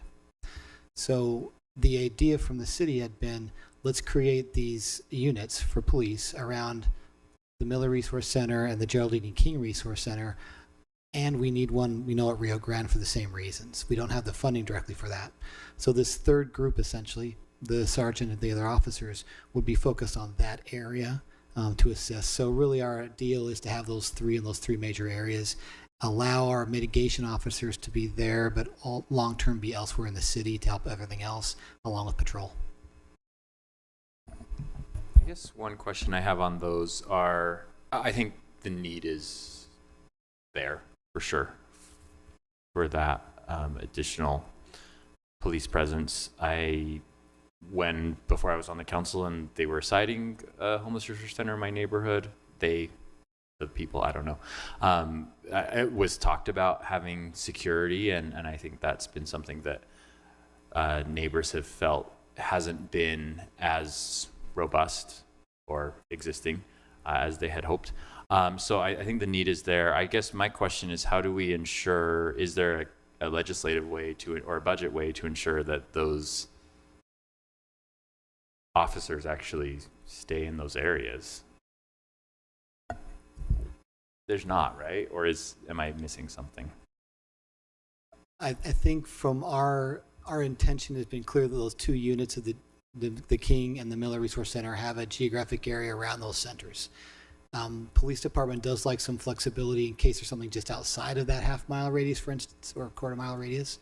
I think it's helpful for everybody, obviously, to have that flexibility. Well, and obviously if there's like a major disaster emergency and they just need all hands on deck, I think that I don't want to tie the department's hands with that, but I think from a state funding contract, the intention of that state money was tied to those resource centers. So there is a geographic expectation from the state they're used for those needs. I think elsewhere it's just internal policy for us, knowing that we really have three major areas for those services being delivered, and we need that focus there. I'm sure we could talk more about other mechanisms to ensure that. I guess I'm interested in how we make sure that doesn't just end up being the same as every other unit that goes wherever there are calls, because I think there's also some fatigue in those areas from calling and not getting answers, so having people on the ground there is important. Councilmember Pui? Mr. Chair, thank you. This reminded me of, not remind me, but it educated me on something that I guess didn't pay attention to. And granted that we are in a better place now than we were before as far as mitigation funds coming from the state. The formula is better than it used to be for Salt Lake, and it's a big deal, and we appreciate that. But it is tied only to night, night shelters, and Salt Lake City does quite a bit on, services to those unsheltered folks during the day. So I wonder if we can actually put in the list of things that we talked to our team working on legislation and seeing if there is a way of getting something. It doesn't have to, obviously, it will discourage other cities maybe, but maybe there is some formula that can capture some dollars for us to understand that this is a big deal for our downtown. But capturing some dollars for mitigation for day centers will be a big deal for us. So I will support lobbying the legislature on this issue if we have a one voice from the administration on this. So that's something that is important to me. Okay. You guys. If it's all right, I just looked at the list. There's a lot more items on this budget amendment. Is it okay if we, with council members, if we move down the list? Sure. Okay. The follow-ups I heard were the intent for addressing this in a legislative context, and then some additional information from the police department about if they're tracking where these existing squads spend time. I think they are tracking that, so we'll ask what information is available. Thank you. So that takes us to item A2. This is $2.3 million from the U.S. Treasury's Emergency Rent Assistance Program. In Budget Amendment 5, last fiscal year, the council appropriated $2 million for rent assistance, and it was dispersed in partnership with the state of Utah. This was through the Utah Rent Relief Portal. The state has since closed the portal, and they have wound down the program. The council earlier this year expressed a preference to use the remaining funds also for rent assistance. The Housing Stability Division has come back with two options. One is awarding the funds to the City Housing Authority as a sole source provider. This could be simpler in terms of tracking and compliance reporting to the federal government. For rent assistance still. Yes.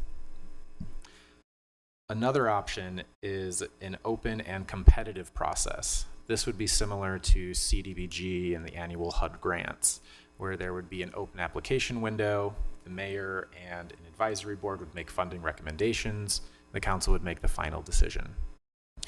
On who gets rental assistance? So it would be awards not to individual renters, but to organizations that would administer the funds to the renters. Thanks. That sounded like okay. Obvious. That's obvious.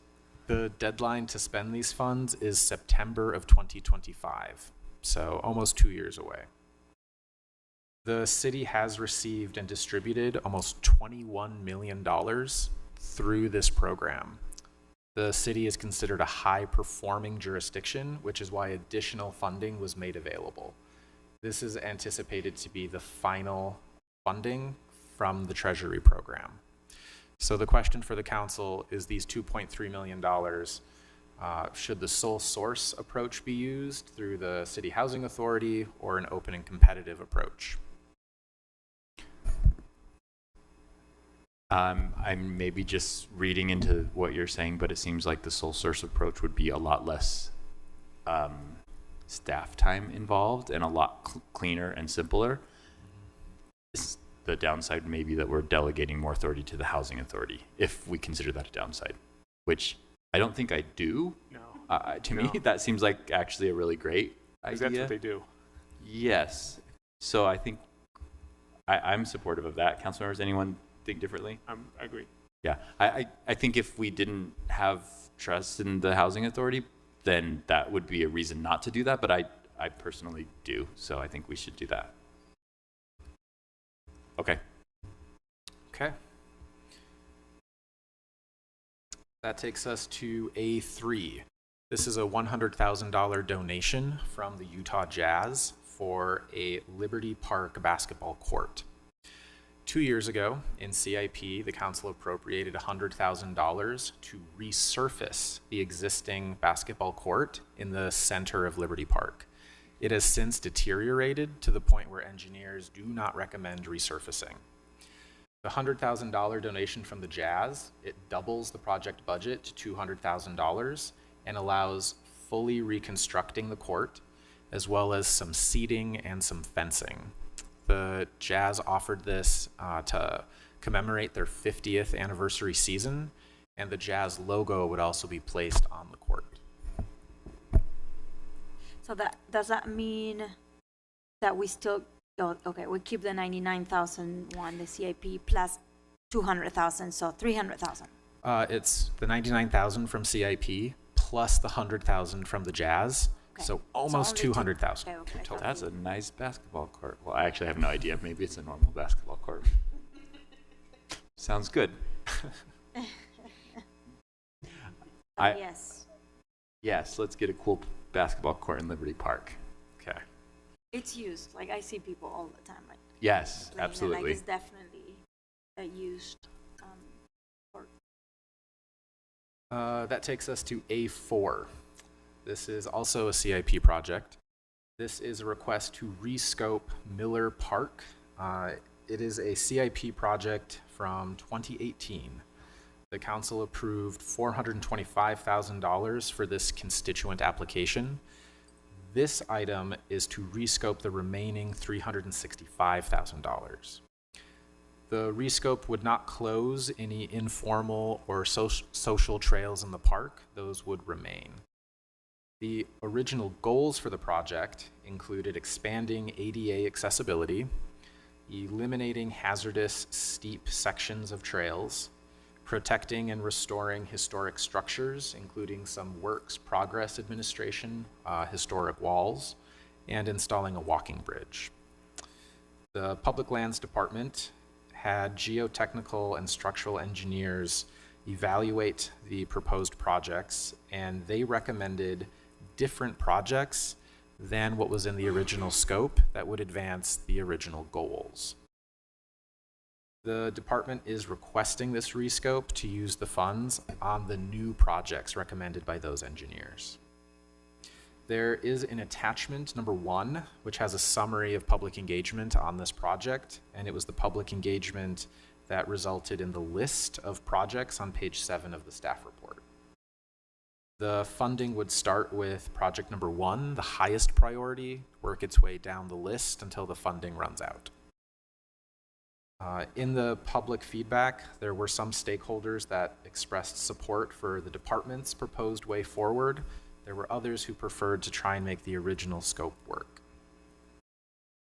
And the project, like all CIP projects, is eligible for the cost overrun account if a little extra funding was needed. Mr. Chair. Councilmember Dugan. Thank you very much. Appreciate that, Ben. So Parks and the local community and myself have met a couple times, and we met more recently to discuss the rescope, and we've come up with some agreements and some ideas here.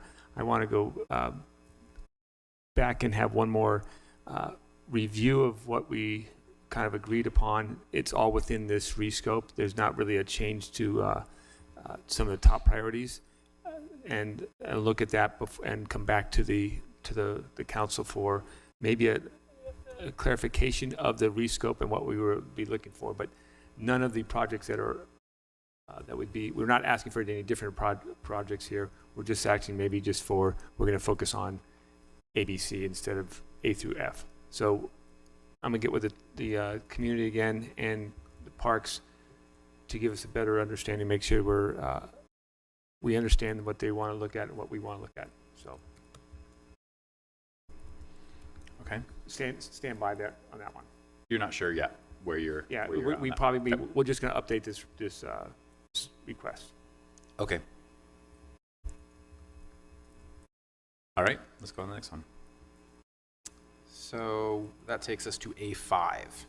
This is a request to transfer $543,000 and 4 FTEs from the engineering division to a new division in the Public Lands Department. There are 3 parts to this request. The first is to formally create a planning and design division in the Public Lands Department. And there's a policy question for the Attorney's Office about whether the council would need to amend the section of City Code designating administrative organization to formally create a new division in the department. The second part is to transfer the 4 existing landscape architects from engineering to the new division in public lands.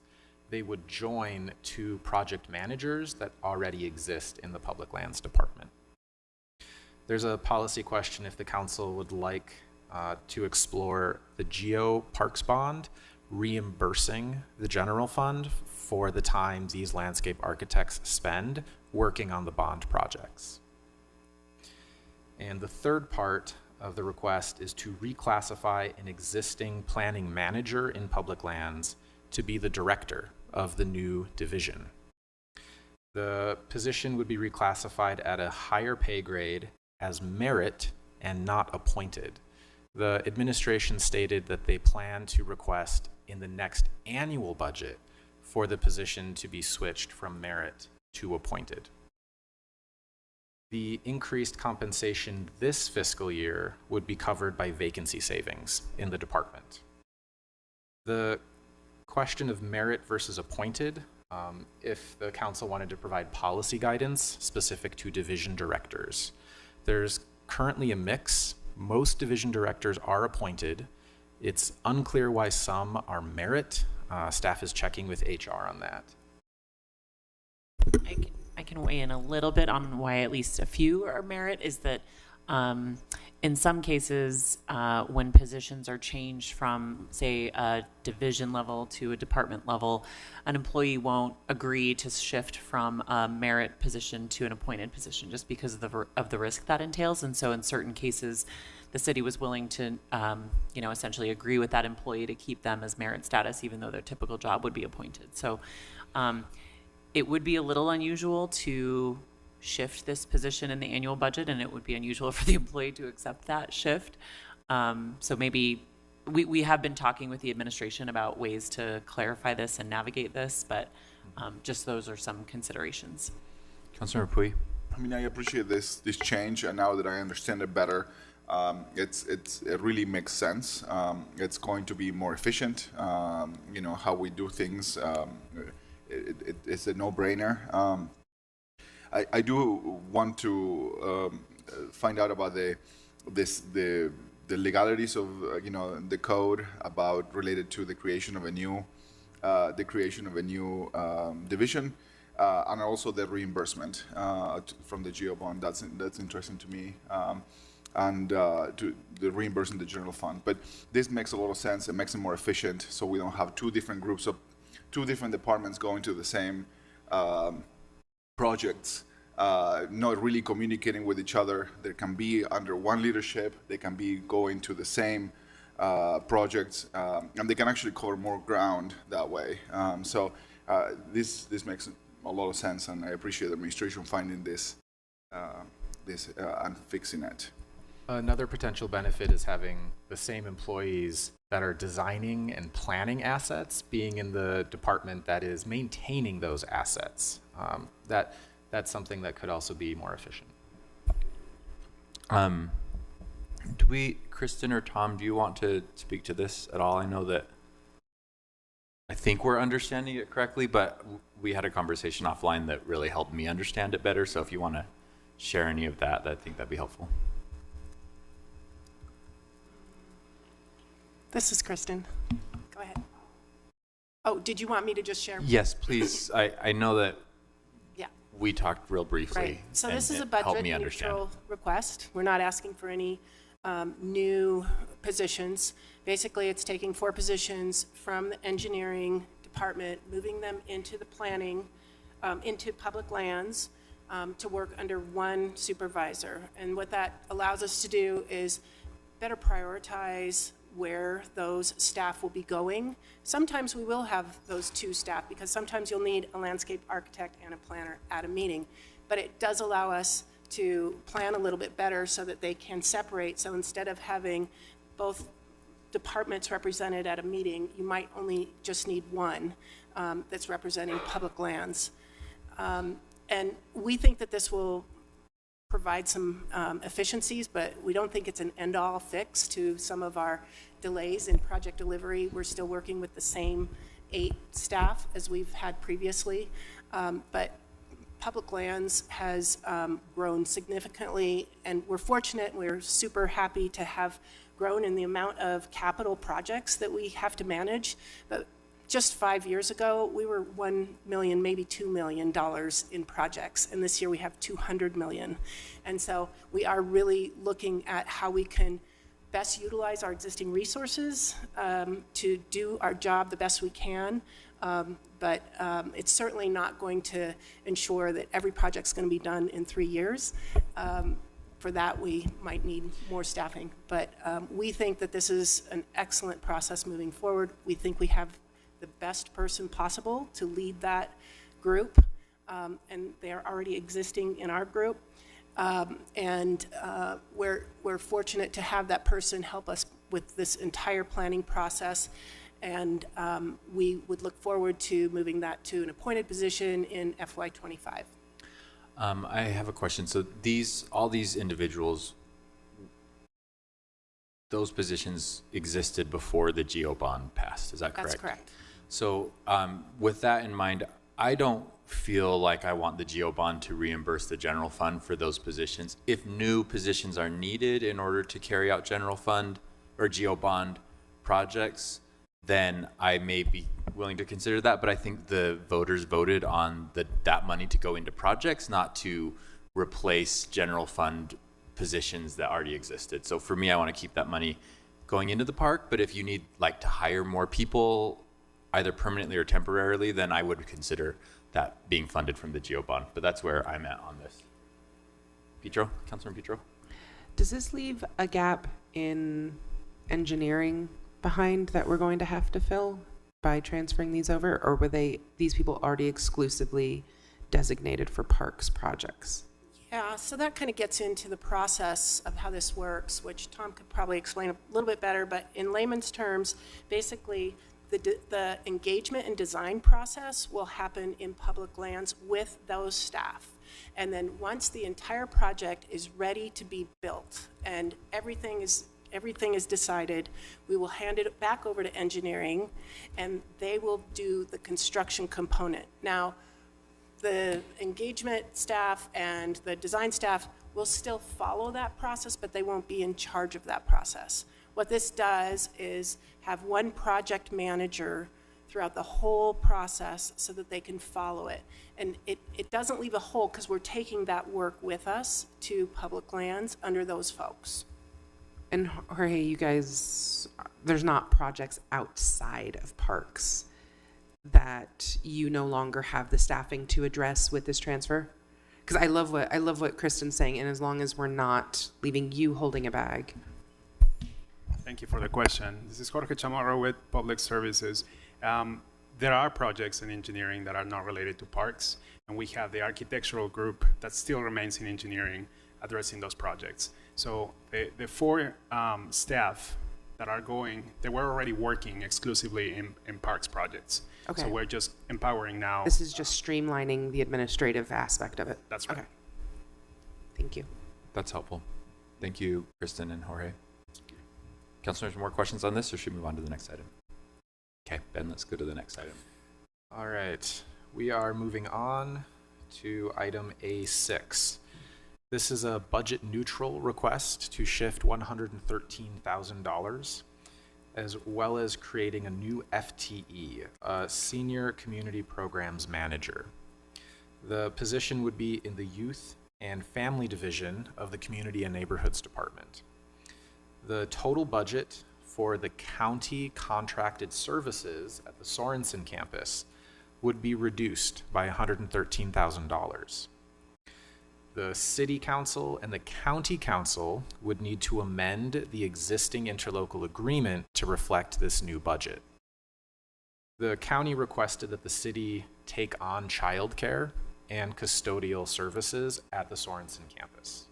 The new FTE would ensure that existing childcare services stay the same, and the Public Services Department would contract with a third party for the custodial services. I see a question. Councilmember Petro? Can I ask what the grounds for that request is, since our statutory requirements do not include health and human services or early childhood or anything that would touch on this? I'm not sure what prompted the county to make the request. So this would be us magnanimously getting out of our lane and using taxpayer dollars to cover the taxpayer dollars they paid to the county not doing its statutory Tammy role? Hunsaker. Just want that Community really, neighborhoods. really clear. Not that I'm opposed to it. I just want it clear on the public record. I don't know if I can directly answer your question, but let me provide additional information. Tammy Hunsaker, Deputy Director of the Department of Community and Neighborhoods. So there is a contract and ILA that was entered into in 2018 between the city and the county.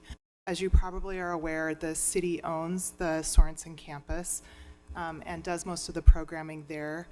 There's a contract with the county. The county offers the recreational services.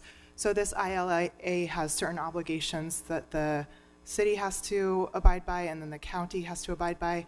And what this budget amendment would do would allow us to renegotiate that contract and do an amendment to the ILA, because it's been determined that since the city owns the campus and is responsible for capital maintenance and the majority of the programming there, that janitorial services would be a better fit under the city's management. So right now we pay the county to do the janitorial services. So we want to wrap that into our contract through public services and have the city manage that and pay for those services directly. And it's a similar situation with the childcare. We actually pay for a county FTE to provide the childcare functions for the campus. And just in discussions between the city and the county, we feel like that's a better fit, just having the direct FTE under the city's management, because the city does most of the community programming there. The county is for the fitness facility and the pool, if that makes sense. So it would be budget neutral because we wouldn't be sending that money to the county. We'd be retaining it and providing the direct services. For both of those two items. Mm-hmm. I don't love us being out of our lane, but the explanation in terms of an interlocal makes sense. Yeah, I thank you, and I like the idea that it seems like it's budget neutral, but the FT would be working for the city. But is it the retirement system all in one umbrella? Because then we would be responsible for the retirement side of the house, where the county is no longer responsible for that retirement piece, and that's really not budget neutral. Wouldn't our current contribution to the county cover their benefits package? So that's how that works. So that would still be covered long term. Okay, all right. Thanks. All right. I don't see any more questions on that. Okay. Next up is A7. This is also a request for a new FTE. It would be $128,000 from general fund balance for an economic development program manager focused on special assessment areas, or SAAs. The position would facilitate the creation of SAAs for business districts, which need to be renewed every 3 to 5 years. They may also assist in other business district support that the Economic Development Department offers. There's currently one SAA in the city right now. It's the one for the downtown that's been around since 1991. There are 2 SAAs potentially in the works, one for Sugar House, and the council funded $60,000 in the annual budget for a study of an SAA in the Granary District. The administration stated that economic development would be the lead for any type of SAA. State law allows several types of activities for an SAA, from public infrastructure improvements to environmental remediation, enhanced maintenance services, operations, and economic promotion, which is the type we have in the downtown. It's possible that the work would start with economic development, but then be transferred to, say, engineering if it's a public infrastructure SAA, since engineering would need to be involved because it's the public right-of-way. There are impacts to other city departments. The attorney's office is involved in the creation and the renewal of SAAs. There are 50 steps to create and renew an SAA. It can take a year to go through the whole process.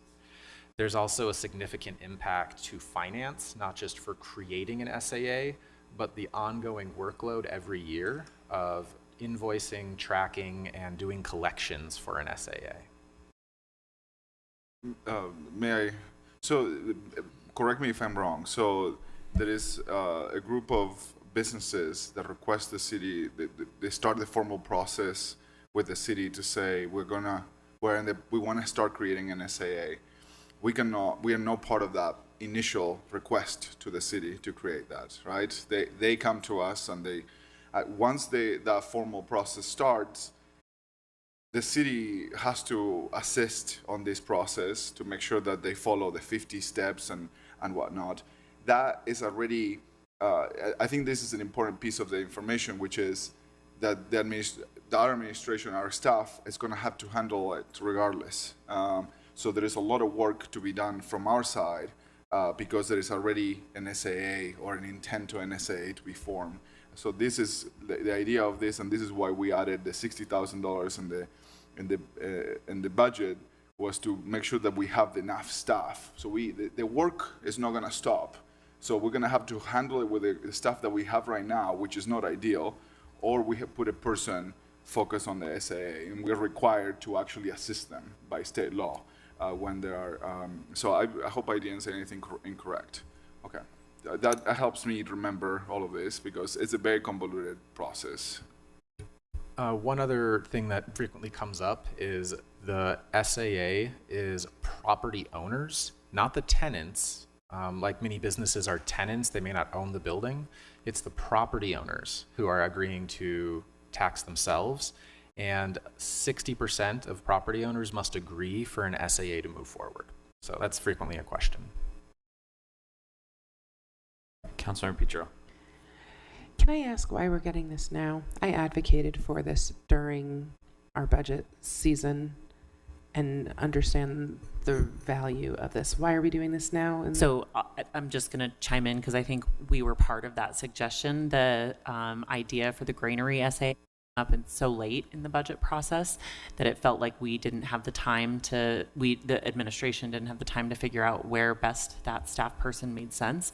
And so at the time, I think the council agreed that in this one case, you would consider adding it in a budget amendment. And so then is the amount here that we're being quoted, is this a 9-month adjusted, and we should expect to see a higher overall rate for this position in the general budget?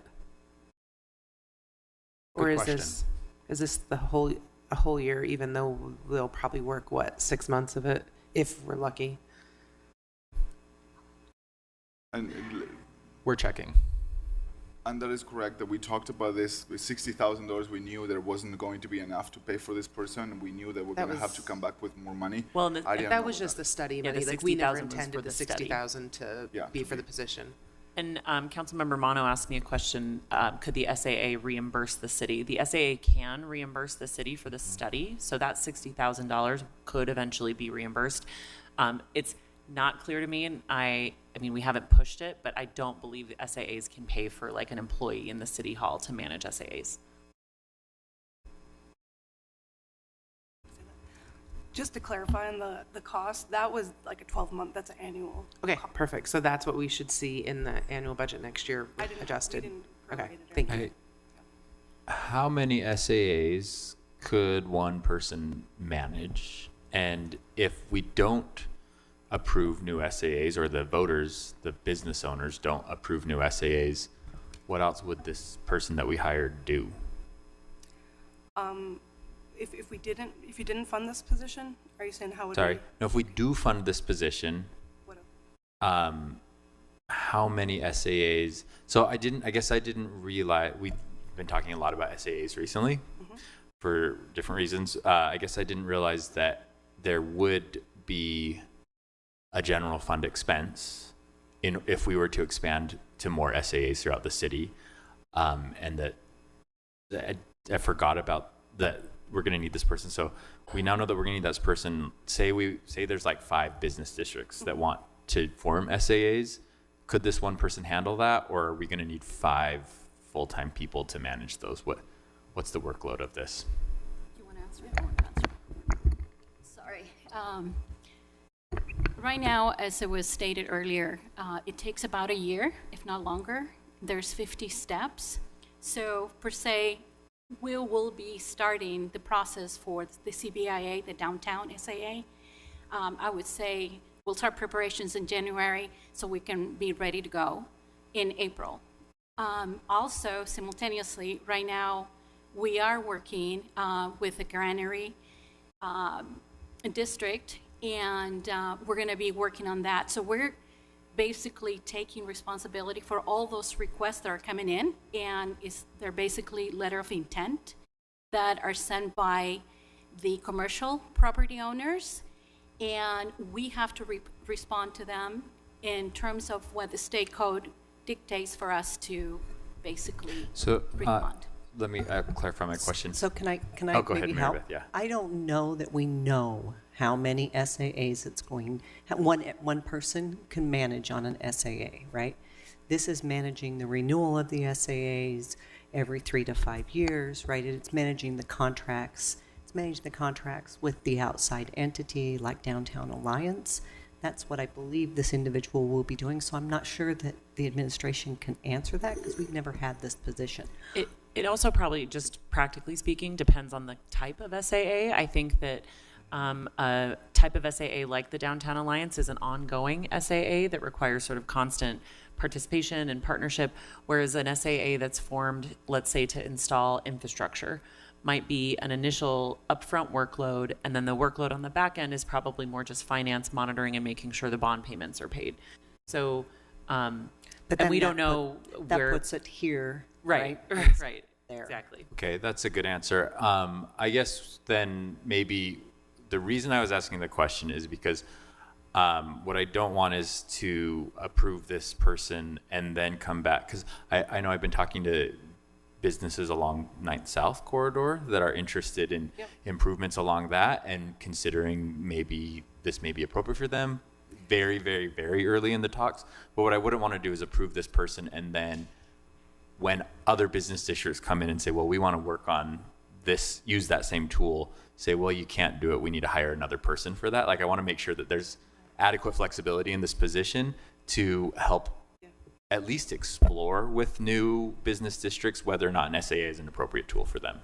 To your point, Councilmember Mono, that's exactly what we intend to do with this position. They're not just the SAA, they're like the business district experts. So Great. We've got some informal business districts, as you know, the River District Business Alliance, Midtown, the Granary District Alliance, which is different from the SAA, and supporting, we would love to give more support to those communities to help them become more formal, and maybe have the discussion. Maybe they're not ready for the SAA yet, but there's other resources out there to support them in their needs where they're at, but then maybe to get to the point where they would become an SAA one day. That's similar to what we did with Granary, right? We started in this business district, so this person would support that as well. I think that's the answer I needed. I appreciate that, Roberta. I just have a question. So Roberta and Lorena, so right now we have the one, which is the downtown one. So how many people does it take to facilitate that one SAA in your team? It could take our whole team, but right now we have like 2 or 3 dedicated people, like, because we don't have we don't have anyone dedicated, so it's, you know, a percentage of like four different people's jobs. And since it's so complicated and convoluted, it's like learning, you know, it's not an easy thing to just pick up, you know, you have to this new person would also be like organizing us, creating a handbook of like moving forward, because we're seeing this request more often. Right. We need someone to organize that from the start. And Okay. so currently, right now, it's just portions of people's jobs kind of cobbling together to fulfill the state statute. And this is the first time we're going to do this 50-step in a long time. When was the last time we have gone through this process? We know we do it every have no- 3 years. So went- this is new for us. We actually went 2 years ago, and we'll go again to start for the 2025 CBA for the fall. We're going to start that probably January, but really kick it hard in April. I do want to say one thing, if I may. Within the budget of an SAA, you actually do have an administrative fee in there. I don't think the city, we haven't used that to the full term. I think our finance department, the attorney's office, as well as engineering, should be compensated, and we need to include that as part of the SAA. So those departments are actually Thank you. compensated accordingly. That is a big deal. I think that's important, because otherwise it's business owners and property owners that are not benefiting from the SAA that are paying for those people, are helping to pay for those people. So I would like that. Councilmember Petro? Can we leverage SAAs so that we kind of get like a community benefits agreement as part of it? I love this investment because I do love investing in economic development that should return revenue to the city and encourage people to go deep. But I'm also just thinking about things like apprenticeships. I'm thinking about, all those different things that would enhance our community beyond just offering jobs or, those sorts of things. Is the SAA a tool that could help in leveraging that? I think we can look into it. Immediately, I would say the statute is very prescriptive in terms of what you're allowed to do. And as it was described earlier, you have 3 areas that you can have an SAA, which is economic promotion, you have improvements, and also you have operations and maintenance. I guess after all this discussion, I feel supportive of the person. I think maybe it's what is throwing me off is that we're saying it's a project manager to facilitate SAAs, but if we could maybe make the language a little more broad to support business districts, and then that can help business districts that maybe aren't ready for an SAA, but still help them work with the city and things like that. So, and it sounds like what the plan is anyway, but maybe we figure out how to make sure that the intent is not only for business districts that are like formalized enough to have an actual SAA, but a person in the economic development department to help business districts thrive. We're happy to do that. Okay. Sounds great. Any other questions on this, council members? All right, thank you.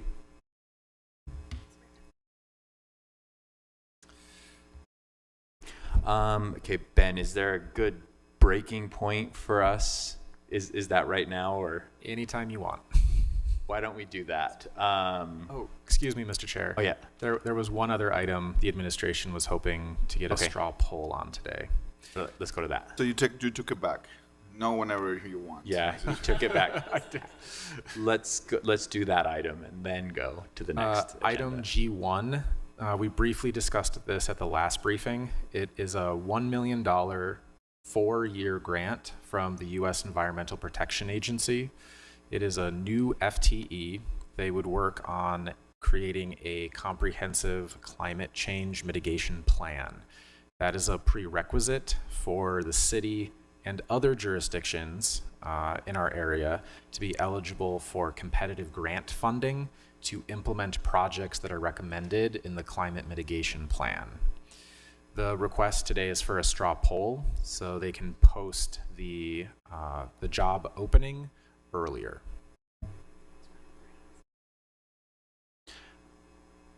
Yes. That's 7-0, yes. All right, thank you. We are going to move on for now. Obviously, we didn't get through the whole budget amendment, so we'll come back to that. Yes, a break has been requested. So if it's all right for those that are here for the UDOT item, we're going to take our break now and then go to the UDOT item. So we'll take 20 minutes and come back at 4:30.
which is an informational briefing from UDOT about the UDOT Interstate 15 study follow-up. This is the potential widening and interchange improvements for I-15. We are going to invite to the table Brandon Weston, Shane Marshall, Shablon Locke, I didn't say that right, and Mike Romero, or whoever else you want to have come speak. Come on up.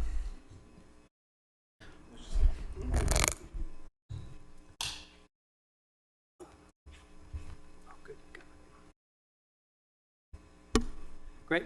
Well, my name is Brandon Wesson. I'm with UDOT. I'm the environmental lead for the I-15 EIS. And I want to thank you for your time today and letting us come and give a little update to the council on where we are and where we're headed. Is that better? Next, please. Or can I forward it? Okay. Sorry, if you just say next slide, but if you could move the microphone just a little closer. Thank you. You got to be like super close to it. That's wonderful. Want to be friends with it. Okay. Yeah. So we're going to talk about the I-15 process, EIS process and the draft EIS release, and as well as the public comment component around that, and have some time for some questions at the end. Next. Thank you. So we started out from the very beginning looking at what came out of Utah's transportation vision, and that is the 4 quality of life pillars that you see here today. And that's where we started our foundation of our purpose and need and what we were looking at as we move forward to some of the transportation problems in this area. So we're really simply trying to improve quality of life for all users, as you can see by the graphic on the right. As we got going with that, we took a look at other improvements that are planned for this area. So we took a look at the 30-year transportation plan. Next slide. Thank you. And looked at what's planned for the next 30 years in this area. And you can see that there's 53 planned projects for all modes within the study area. And that includes double tracking Front Runner, electrifying Front Runner, extending Legacy Parkway Trail, and 30 other projects to help with active transportation. It also includes construction of future phases of West Davis Corridor and widening to I-80, I-215, and Legacy Parkway. So all of those future transportation improvements were in our model functioning in 2050, if that makes sense. So all these improvements are assumed to be in and working before we see what the need is on I-15 itself. Next slide, please. One of the needs we've seen on I-15 in this area is aging infrastructure. A lot of that section of I-15 is 50 years old. It's really old concrete. You've seen sections where there's asphalt and concrete together. The bridges are also old, and many of them needing replacement, and almost none of them wide enough to accommodate any widening on I-15. There's also some really old drainage systems in the area that are inadequate and aren't providing functional drainage, and those will also be taken a look at as we move forward. Next slide, please. One of the main reasons for focusing on I-15 is the congestion that we've seen there. These are 2019 numbers. In southbound in the AM, it was 18 minutes to go from Farmington to 400 South. Northbound, 19 minutes in the PM peak. So taking a look at 2050 and the population increases and everything else we expect to have at that time, we're looking at a 55-minute southbound AM peak commute. And conversely, a 66-minute northbound commute in the PM peak. Next slide, please. We also took a look at safety. This being such an old section of freeway, there are areas with substandard shoulders or even no shoulders. There's areas with sharp curves, and those could be addressed with the replacement of I-15 there, and dealing with those substandard elements could help reduce crashes. Next slide, please. We also took a look at the interchanges, which are a big part of connecting communities and improving safety. We looked at things around the interchanges like whether or not traffic backs on the ramp onto main line. And when something like that happens, that messes with the function of the interchange itself to be able to serve other modes, bicycles, pedestrians, and those trying to access transit. With regard to that, we also took a look at some of those limited connections where there are areas to improve or add new connections across I-15 and provide better opportunity for those folks outside of a car to be able to get around on foot and a bike, and even maybe get get into a car to get to transit. Next slide, please. Talked about limited connections. Thank you. Next slide, please. So that all culminated into our purpose and needs statement, and as you can see here, and those four colors are the 4 pillars of the quality of life. And I won't read this to you, but this is available online for anybody that would like to take a look and familiarize themselves with it. These are the elements that we put under each of those pillars as part of what we were trying to accomplish on the I-15 EIS. Next slide, please. So in terms of mainline I-15, we looked at 2 options in the screening process. Option A is a 226-foot cross-section. It has 5 through lanes and 1 hot lane in each direction, so a total of 6 lanes. Option B has the same number of through lanes. It has 5 through lanes, but it has 2 HOV lanes instead of 1 on each side, which is in the middle, and those would be reversible HOT lanes going south in the morning and north in the afternoon. As you can see, there's a space difference there. So option A is 226 feet. Option B is 242 feet. Next slide, please. So these are the metrics behind those. As you can see, 2019 existing, southbound 18 minutes, northbound, 19 minutes. And with option A, let's go to 2050. With the 2050 no build, those numbers rise to 55 and 66 minutes respectively. So option A being evaluated along with those other improvements could bring those numbers down to 28 minutes in the southbound direction in the AM peak, and 30 minutes in the north direction in the northbound peak. So option B, which is the wider alternative with the reversible lanes in the middle, could get a little bit better, right? We're about 7 minutes faster in the southbound peak and about 8 minutes faster in the northbound peak with that additional space.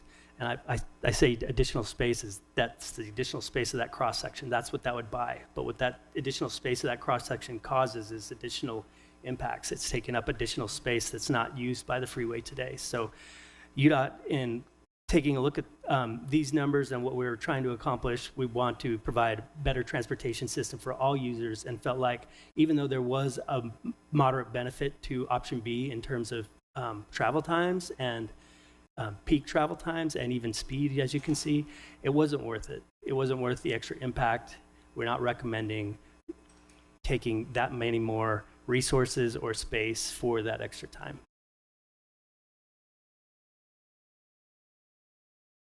Next slide, please. So it's important to us to take a look at those different improvements, those non-motorized improvements, those ways that other people can get around.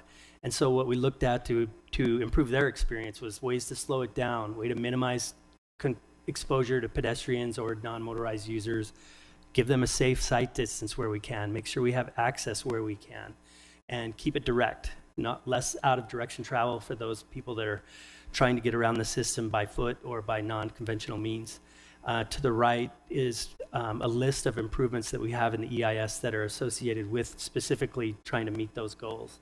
And I encourage you to go to the website and take a look at these and let us know what your thoughts are, what we could have done better or what we may have missed, and let us know as part of the comment period. Also, next slide, please. So we looked at multiple interchange options at all of the interchanges, and these are just a few of what we looked at. Things we're considering there is safety for pedestrians as well as functionality. Did provide options on those interchanges where we could for the public to weigh in on. And so I encourage you to go take a look at those on our website as part of the DEIS. And as part of this process, next slide, please.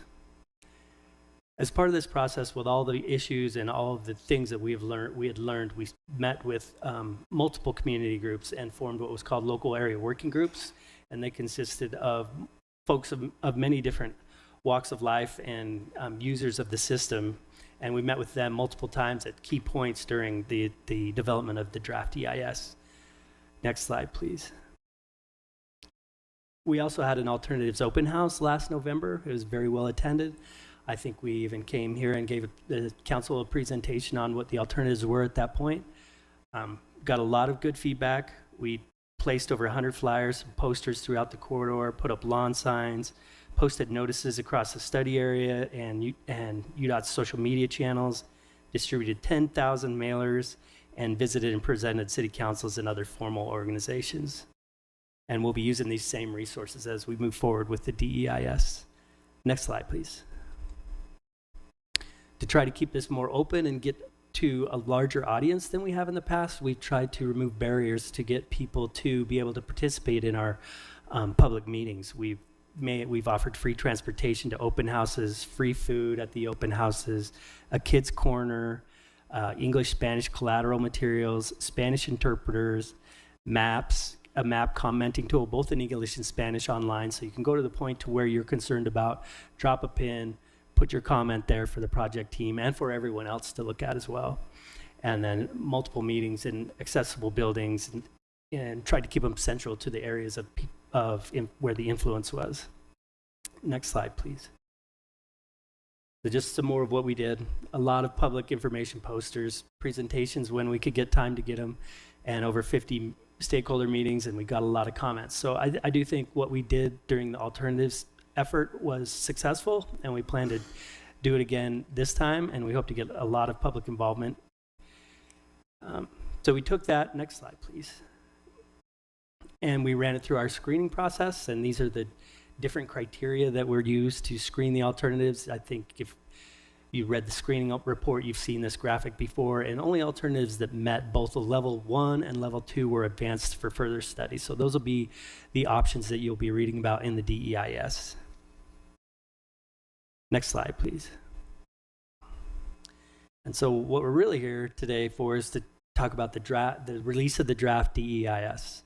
It was released on Friday last week, and we want to get word out to everyone that it is out there, and it has a lot of the information that we've all been wanting to get out to the public. It includes impacts on related to property, noise, air quality, and mitigations for each of those impacts. So there's a lot of information in there, but it's really good, and it's what we've all been waiting for to get out to the public. Next slide, please. So with that, we've got our public comment period running from September 29th to November 13th. There's multiple ways to give input. It can be in person at one of our public meetings or online via the GIS-based map. There's a comment box in there. We have a study webpage where you could just fill out a web form, or you could email the project website. Want to let everyone know that on October 16th, there will be a virtual open house accessible to everyone. And then on October 17th at the State Fair Park, we'll be having an open house open to the public. And then again on October 18th, we'll have an open house at the South Davis Rec Center. So we encourage everyone to come and learn a little bit more about the project. Let us know what you think and leave a comment and tell your friends. Next slide, please. So just as helpful to the general public or somebody that was wanting to come on DIS, here's some places to start, some things to maybe ask yourself on what might be relevant to the study or what you would like us to know as we move forward. Don't limit yourselves to these, but these are some ideas, and the more specific the comments can be to a specific area or a specific issue, the better off we can address it. So we encourage that. Next slide, please. This is just our contact information. You can contact us at any time. We'd be happy to meet with groups, but we encourage people to do come to the public hearing, hear what other folks have to say at the public hearing, and give us your feedback there as well. Next slide, please. Just a little bit of overview on schedule. So we've been through all of these steps to the left. We're currently in the release draft EIS stage. And the next step will be finalizing the public comment period and then going through all of the public comments, categorizing them, and addressing them in what will be the final EIS and ROD later this spring. Next slide, please. And that's the end of the presentation. Be happy to take any questions. Council members, Councilman Petro. Hi, how are you? So your outreach has been just absolutely stellar, and thank you, especially since I'm one of the 3 council members whose constituents border this. Can we talk a little bit about, though, feedback fatigue, when it feels like we're giving feedback in real time and in good faith, and it feels really inevitable? Like, I choose to live in Utah.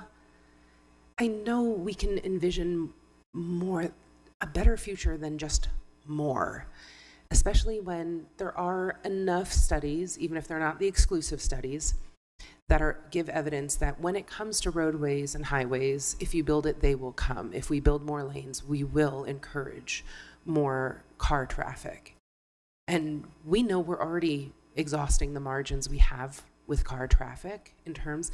And so maybe I didn't say it specifically enough in earlier phases, but not only is the physical acreage that my constituents live on not acceptable to subsidize this, but also like their lungs, not acceptable. We're already an EPA, environmental justice area, due in large part to the fact that all of us came into our positions inheriting a boxed in west side that has highways on 3 sides. So anything we do to increase car traffic without first exhausting other options, and we know you all are capable of really bold things, like y'all are putting a gondola up a massive canyon. When it's important, you can find the dollars and the strategy. How, you've gotten the feedback, how do we tell our constituents, in all honesty, keep giving feedback? There's not an inevitability that you're just going to get more of what you already don't want, that already cuts you off from the rest of the world. And I'm sorry, I know, I'm asking you to comment on a social issue when you're probably transportation experts, but sorry, this is the nature of the world we live in. We go that one up. Everybody's looking for someone to take that one. Those are legitimate concerns, and I know that the speed of which we're able to move and adjust for with the input that we're given, it can be a little frustrating. At the same time, we are dealt with the realities that you just mentioned. And so we want to understand those a little bit more. I think there are things that we can do that we haven't done in the past. We just don't know what those are yet. I think we are really open to learning more about that and what can be done, but we do believe that these improvements are needed, and as well as all the others that are planned. The front running of the double tracking of front runner, the electrifying front runner will also help with air quality. All those other BRT systems and transit systems all need to be in place. We do believe that this is a component to the broader solution to the transportation system, and there's a long ways to go beyond this, in terms of looking at things that could help support our transit system and encourage different type of modes. Can I ask about ordering then? Why aren't we, knowing that there are at least enough credible studies that demonstrate that if you build it, they will come, and increase lanes, increase pathways, increase number of cars, why would we expand this first instead of exhausting those others and just doing the maintenance on those things, that infrastructure that is old, and doing some safety things? Why is the full expansion going to be set in stone before we've exhausted these other things? Like, I'm including me in this. There's no incentive for me to take the front runner to Farmington Station if I can drive and get myself there. But I sure do take it other places because it's not as convenient for me to park when I get there, right? So why are we so set on an exclusive expansion and putting these lanes that are going to keep times in a car down to a minimum before we exhaust those other things that aren't going to spew PM 2.5 into the bedrooms of my neighbors? My turn? Okay. So I think last time we were here, we had the same sort of dialogue about the order of things. One of the slides tried to put in perspective that we looked at this need after everything else was done. So let's assume everything else is done, and now what do we do with I-15? And that's the solution we're bringing forward. So I think that we are relying on double track, and we are relying on, there's a BRT line being proposed from Davis to Salt Lake County. We're relying on those facilities to take a portion of the load into the future. The timing of it is is something that's probably a political debate that we probably need to have bigger picture than this table here today. But front runner double tracking is happening right now. It's happening concurrently with this project. BRT out of Davis County is happening concurrent with this project. So I think there are some things that are happening together, but how the projects come in order of priority, I think, is a broader conversation that probably needs to happen. But you make perfect sense. I think one of the things that you mentioned in your before was that there is this bit of fatigue on commenting. But I think we're here today to say that that comment has shaped the future of this project. I think one of the things you talked about last time we were here is don't touch one piece of 1 foot matters. I think you said that specifically, 1 foot matters. We're here today to say we're not taking one home. I know, I should have put their lungs in there too, sorry. Sure, yes. Every foot matters and lungs matter. I mean, sure. But we're not taking any homes. No homes are being permanently And I appreciate relocated. that, like, clearly you've Like, done so a good job. that feedback has driven us to this solution. Brandon presented a solution that doesn't, that is less operational benefit than what we propose today. Because of the width, we listened, we heard, and we narrowed it up. I think you'll see a 6 north that is completely different than what it is today. Something that someone is capable or would want to walk across. Councilmember Horton and I walked that facility at the beginning of this, and it's a frightening place to walk. I wouldn't let my kids do that today. You should see a design that you should say, you know what, I could do that now. So that feedback has really shaped this. Now, has it shaped the fact that it will go forward or not? Potentially, we're not sure yet, but it has definitely shaped the outcome of what is the preferred alternative. One final, is there, since we're talking about reliance on those others, is there a world in which you could envision the double tracking of the front runner or these other things being so successful that we say, you know what, we don't actually need to widen, we can just optimize using what we have? Our models don't show that. Our models don't show that you can put enough people and enough trips on front runner to not add at least 1 lane on I-15. There's just that many trips that are coming to and from Davis to Salt Lake County, or Salt Lake to Davis County, either way. Councilmember Dugan?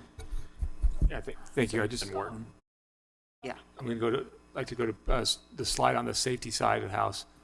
You know, part of traffic, you know, we have a lot of accidents, and that impacts all your travel time. And you have shoulder widths, and then you have the sharp curves, and then you have the map of the bubble map of where all the accidents are occurring. And I'm assuming that that the accident rate that you're using for now is the same as probably what we're going to have in 2050. And I'm just guessing that you can't really change our accident rate at this point. But if you made the roads safer with wider shoulders, or I should say, expand the shoulders and maybe change the curves, right? So you could reduce the safety, improve the safety, and reduce the number of accidents. How does that affect the traffic time on the road? And then the next question about the intersections, we're doing a bunch of stuff on intersections. Does that have any impact on the travel time of the I-15? Just those two engineering type questions. It's me. Okay, so this is the graphic you were talking about. Oh yeah, exactly. The current accident rate will change given these improvements. So right now, you see a lot of accidents on the south end and in the middle because of the shoulders, because of the curves. So you widen those shoulders, provide opportunities for a disabled vehicle to get out of the way, improves the accident rate. So the accident rate should go down, and we project that it will go down. So that's number one. The second question was, does the operation of the interchanges affect I-15? And the answer is most definitely. If those are backing up on I-15, you do experience delay. You do experience some of the most severe accidents when you back up on I-15. So one of our drivers was to take that traffic off of I-15 and put it safely onto the ramp so they're outside of the main line. When we do the traffic analysis that shows the number of minutes the commute is, it does not take into account those traffic instances where there's a crash. It's just normal flow on a typical day, no interference from a crash. So on those days, those would be much higher today than they would be. So if the intersections do have an impact, right, because of the backup, but you improve those intersections and make them walkable and livable, and also make the flow more efficient there. Does that give you enough of a flow efficiency to not require the expansion of the freeway itself? Because they're not backing up on the freeway, causing the jam. It does not. We looked at a specific interchange-only option that just replaced or rebuilt the interchanges, and it did not give us the benefit. Okay. There's just simply too many people wanting to take their car from one place to another on I-15. I just should say that when we talk expansion, it's specifically in the Salt Lake area. You go out there today, the median is really, really wide. 95% of the expansion or the additional lanes occurs in the middle. Very little of that occurs on the outside. So, in fact, what is this, the east side? I'm going to get my directions messed up. The east side pretty much stays exactly the same. The west side, there is a very large city street that is there between I-15 and the residents. We take a little bit of that, but not much. Most of the widening occurs within the existing footprint. Councilor Wharton? So you're saying that in Salt Lake City, none of the homes are going to be lost? Correct. Okay. But what about the yards and things like that? How many yards are going to be lost? And then how many people are going to be displaced from the construction but be able to move back in? So there are 24 homes on the east side that there is a wall probably about 20 feet, 25 feet from the home today. We don't anticipate that wall needing to move, but it may have to be reconstructed. So during construction, we'll be really, really close to those existing homes. This project is taking a little different approach to those 24 homes and saying we're going to work with each one of the property owners and the renters to say, do you want to be here during construction? And if the answer is no, we're going to find them a place to live. If the answer is yes, they can stay. But those homes will still be there post-construction. We just get really close and we want to make sure we're a good steward of the community, so we're going to talk to them individually. But we shouldn't change the footprint. There won't be much of a footprint change there, so no yards lost, no homes lost. On the other side, on the west side, because there's such a large city street there, we don't get into yards with the exception of, I wish we had a map because this is really, really hard. So at 6th North, 6th, and then 5th. Comes around and it's going east-west, and then it turns and goes north-south. So right there, that road narrows a little bit, and along that corner, we take a little bit of property and a little bit of someone's yard. But we don't touch we don't touch a resident, and we don't displace anybody.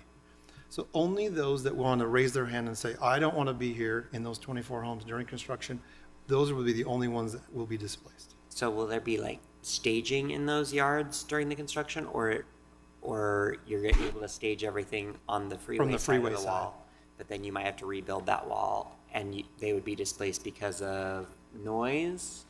Proximity, noise, but it would be their choice whether they wanted to leave or not. And they could elect to stay? Absolutely. And be able to stay throughout the whole construction? Out the whole construction, yep. Okay. We won't have a track hole in their backyard. We'll be constructing from the I-15 side. But again, it's 20 feet today. It's really close. Okay. Homes were built really close to I-15.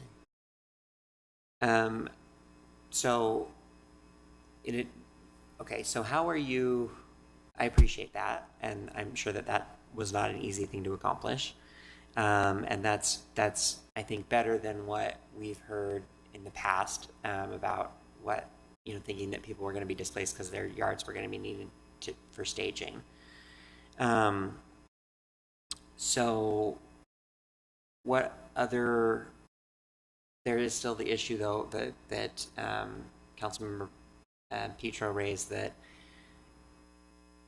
residents don't feel like a lot of their input is being taken into consideration. So other than the housing issues and the redesign on North Temple, what would you point to in this draft that says this is evidence of input or feedback that we've taken and that residents' input has changed the plan in a positive way?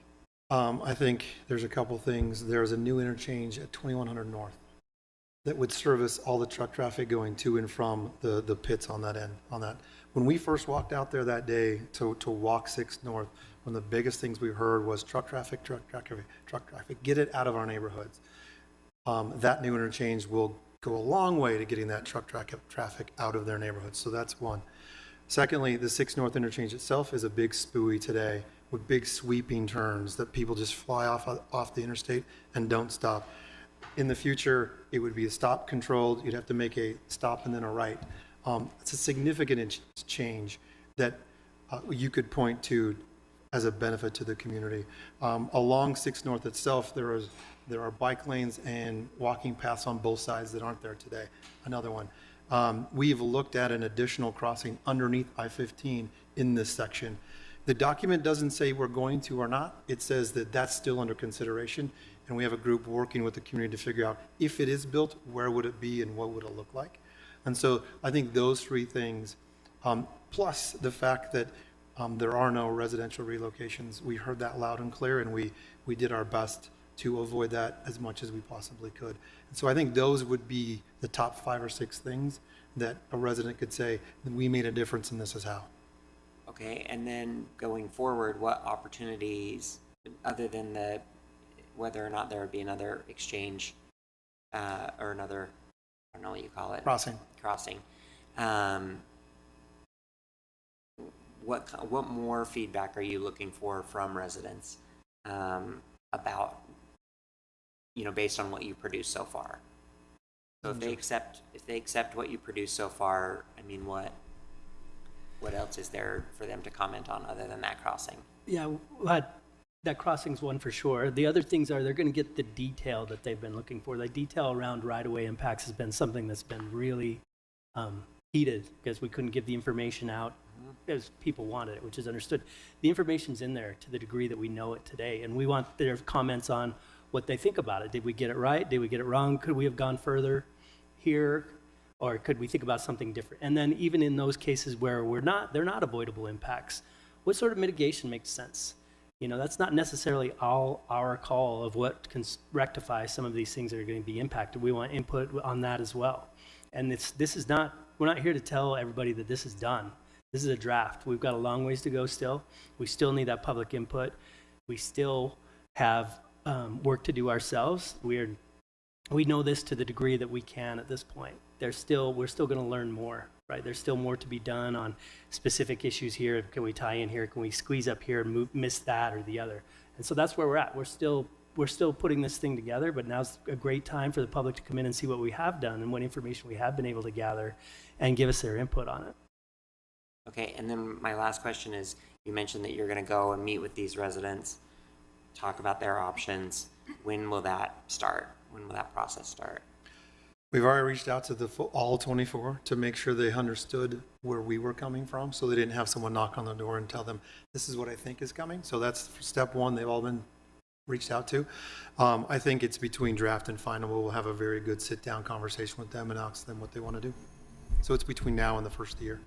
Okay, and if there are residents that are saying they haven't heard from you, that's because their home is not affected? Yep. Okay. If they haven't had someone knock on the door, yes. Councilmember Pui? Yeah, Mr. Chair, thank you. I want to, I appreciate the amount of work that you guys have put in to gather this and this feedback and showing up to all these events and the future ones on the schedule. That means a lot to the community. I wrote the same question, but we're talking is how your 2,800 comments shape this plan, and Chris asked that question. And I think the community needs to hear what you verbalize, because there's a lack of trust, right? And you might understand why. So I think it's important for the community to understand that you seem to be listening to some of the concerns and shaping some of them. I also, I was, by reading your process, you are setting up what is needed and the purpose, and you are setting up what is reasonable and practical to move those comments along. So those definitions, I think, are useful also. You're sort of defining when a comment is valued or not by those standards, and I think it's an interesting process, and I don't envy you, right? Because this is not a popular thing in general, at least in my part of town.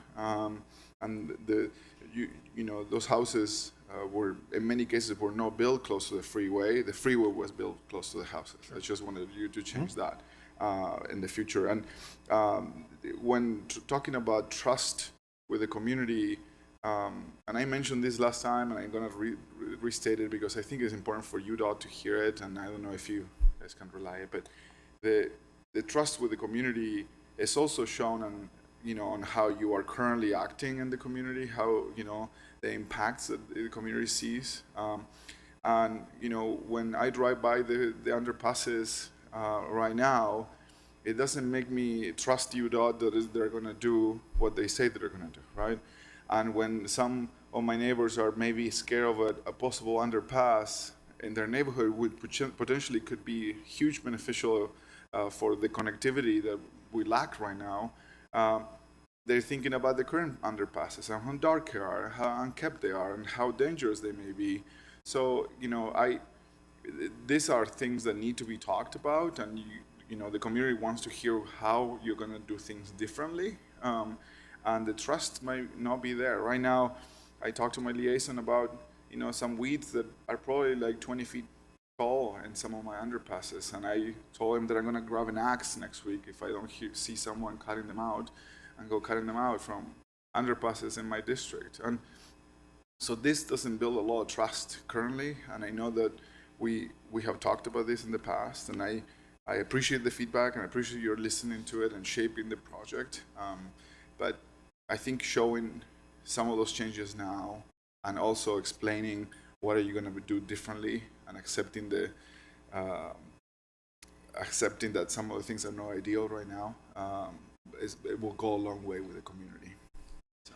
We spent a couple of nights at the Mestizo Coffee House getting some feedback on this, and trust was the constant theme.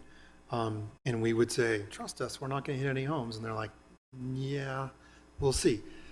Hopefully the proof is in the pudding. Hopefully that someone can pick this document up and say, clearly they were heard, and we put into this document what we heard. The undercrossing has been one of those things where we thought, man, what a great thing this could be for a community. But we don't live there. And so we're really trying to understand your point that you just made is, how does this really impact the community? And it's tough to look at what's there today and envision something different. And we're really not talking what's there today. We're talking something like this in the future, and what could be underneath the freeway, and how that could benefit the community in a variety of ways. But it's hard to communicate that. So we've brought in a third party to get us out of it and say, all right, you start working with the community and figure out what would make sense to them before anyone spends a bunch of money on this that doesn't get maintained in the future. Let's make sure the community has full input on this particular piece, and they're doing that now. That's why it's not currently in the document, because we're not ready to say this is what we're building, because the community's not ready to say this is what we want. And so there's a lot of work to do on that undercrossing. One, to articulate what we're talking about when we say an undercrossing. We're not talking about a 20-foot wide thing. We're talking a potentially 200-foot wide. Doesn't have to be even a road. It can just be a place for people to gather and walk and recreate if you wanted to. I had a chance to be in Atlanta a couple months ago, and we went on this tour, and underneath their freeway, there were two businesses being supported underneath the freeway. There was, a place to put a pickleball court under the freeway. Yeah, that's a space that can be a part of the community. But to your point, no one trusts that we can do it in a way that it can be part of their community. So your help would be greatly appreciated as we navigate that to get to the final. But this is the chance really to do something different there. Given the fact that I-15 is here, what can we do here that can be very beneficial to the community? And these folks are really ready to listen. I've got a bunch of sound walls. If you guys want to really prove that you're in it for the community, I've got 3 locations. If you put sound walls in, we'll trust you. On I-15? Yes, one of them is I-15. The others are 215. But if you want to really prove trust, I got you guys. Councilmember Valdemoros? And then Sarah, did you say? Councilmember Young, Sarah? did you? Oh, I'm sorry. No. Councilmember Valdemoros, and then. So I'm just trying to somewhat wrap my head around this because time and again, all the things that were said, it's true. People don't trust people. I will be frustrated as well when I'm asked for feedback and then nothing comes out of it. So it would be nice to see what those 2,800 people said, and like be really, really clear where they persuaded you and this study to, to make some change. I also like the idea of the underpasses. What's the avenue so that happens and it's in your plans? So right now, we like I said, we've hired a third party to come in and facilitate that conversation. They're actively working with NeighborWorks, West Side Coalition, a bunch of residents in the area to come up with what that vision could look like. And so that dialogue is happening. It will be part of what we talk about at the open houses as well. We just felt like we needed to take a step back as a study team and let someone else facilitate the conversation because there's just so much lack of trust that we'd hope that this third party can bring it to us. So it is sort of in parallel. The city is helping running that effort as well. So it's in parallel to this. Hopefully that they can get done in time to incorporate into this project. But even if it's not done by the first of the year, there's always an opportunity before construction to incorporate it. So there's time, and we're willing to let that time play out to make sure we get it right. That's great. I just would like to see that commitment from UDOT, like now as you do the study. I know you're trying to let the grid, but that would be a huge sign if you, at the end of the day, when you come up with a final plan, that's included and you know the funding stream and you know perhaps what the design could be or the what the things, that would be huge, and that would at least change my mind and in being more friendly towards this project. I know I heard from the communities, from the community councils asking to oppose this. So that's hard to say no to because we know what the implications are in terms of air quality and everything. And in general, right now on 2019, it takes 19 minutes to go to Farmington. Not bad. In 2015, it'll take 66 minutes. That looks pretty horrible. So I'm sure that's a persuasive notion for somebody that wants to get there faster, obviously. So by all means, build more, right? But it also gives an opportunity to think about, well, perhaps we look at other modes of transportation. And the double track that you said for Front Runner maybe in it's to be more frequent or I don't know, or more lines. I mean, I don't know, or whatever it is, so that we start to look at transportation in a different way. Because if not, we're just going in circles, And this air quality, this is what we hear about day in and day out from neighbors about the air. I'm sure you suffer it. The West Siders suffer it the most. So it almost feels like we're doing the same thing over and over and not really achieving a lot of progress in a way. So those are my thoughts. Okay, council members, I knew this was going to take longer than we had planned, but one last comment, if that's all right. Yes. Thank you, Mr. From each Chair. of us. Two last short comments. Okay. Mr. Chair, I mean, unfortunately, the city council, doesn't really have authority over this, but we are trying to shape the project also with our feedback from our communities.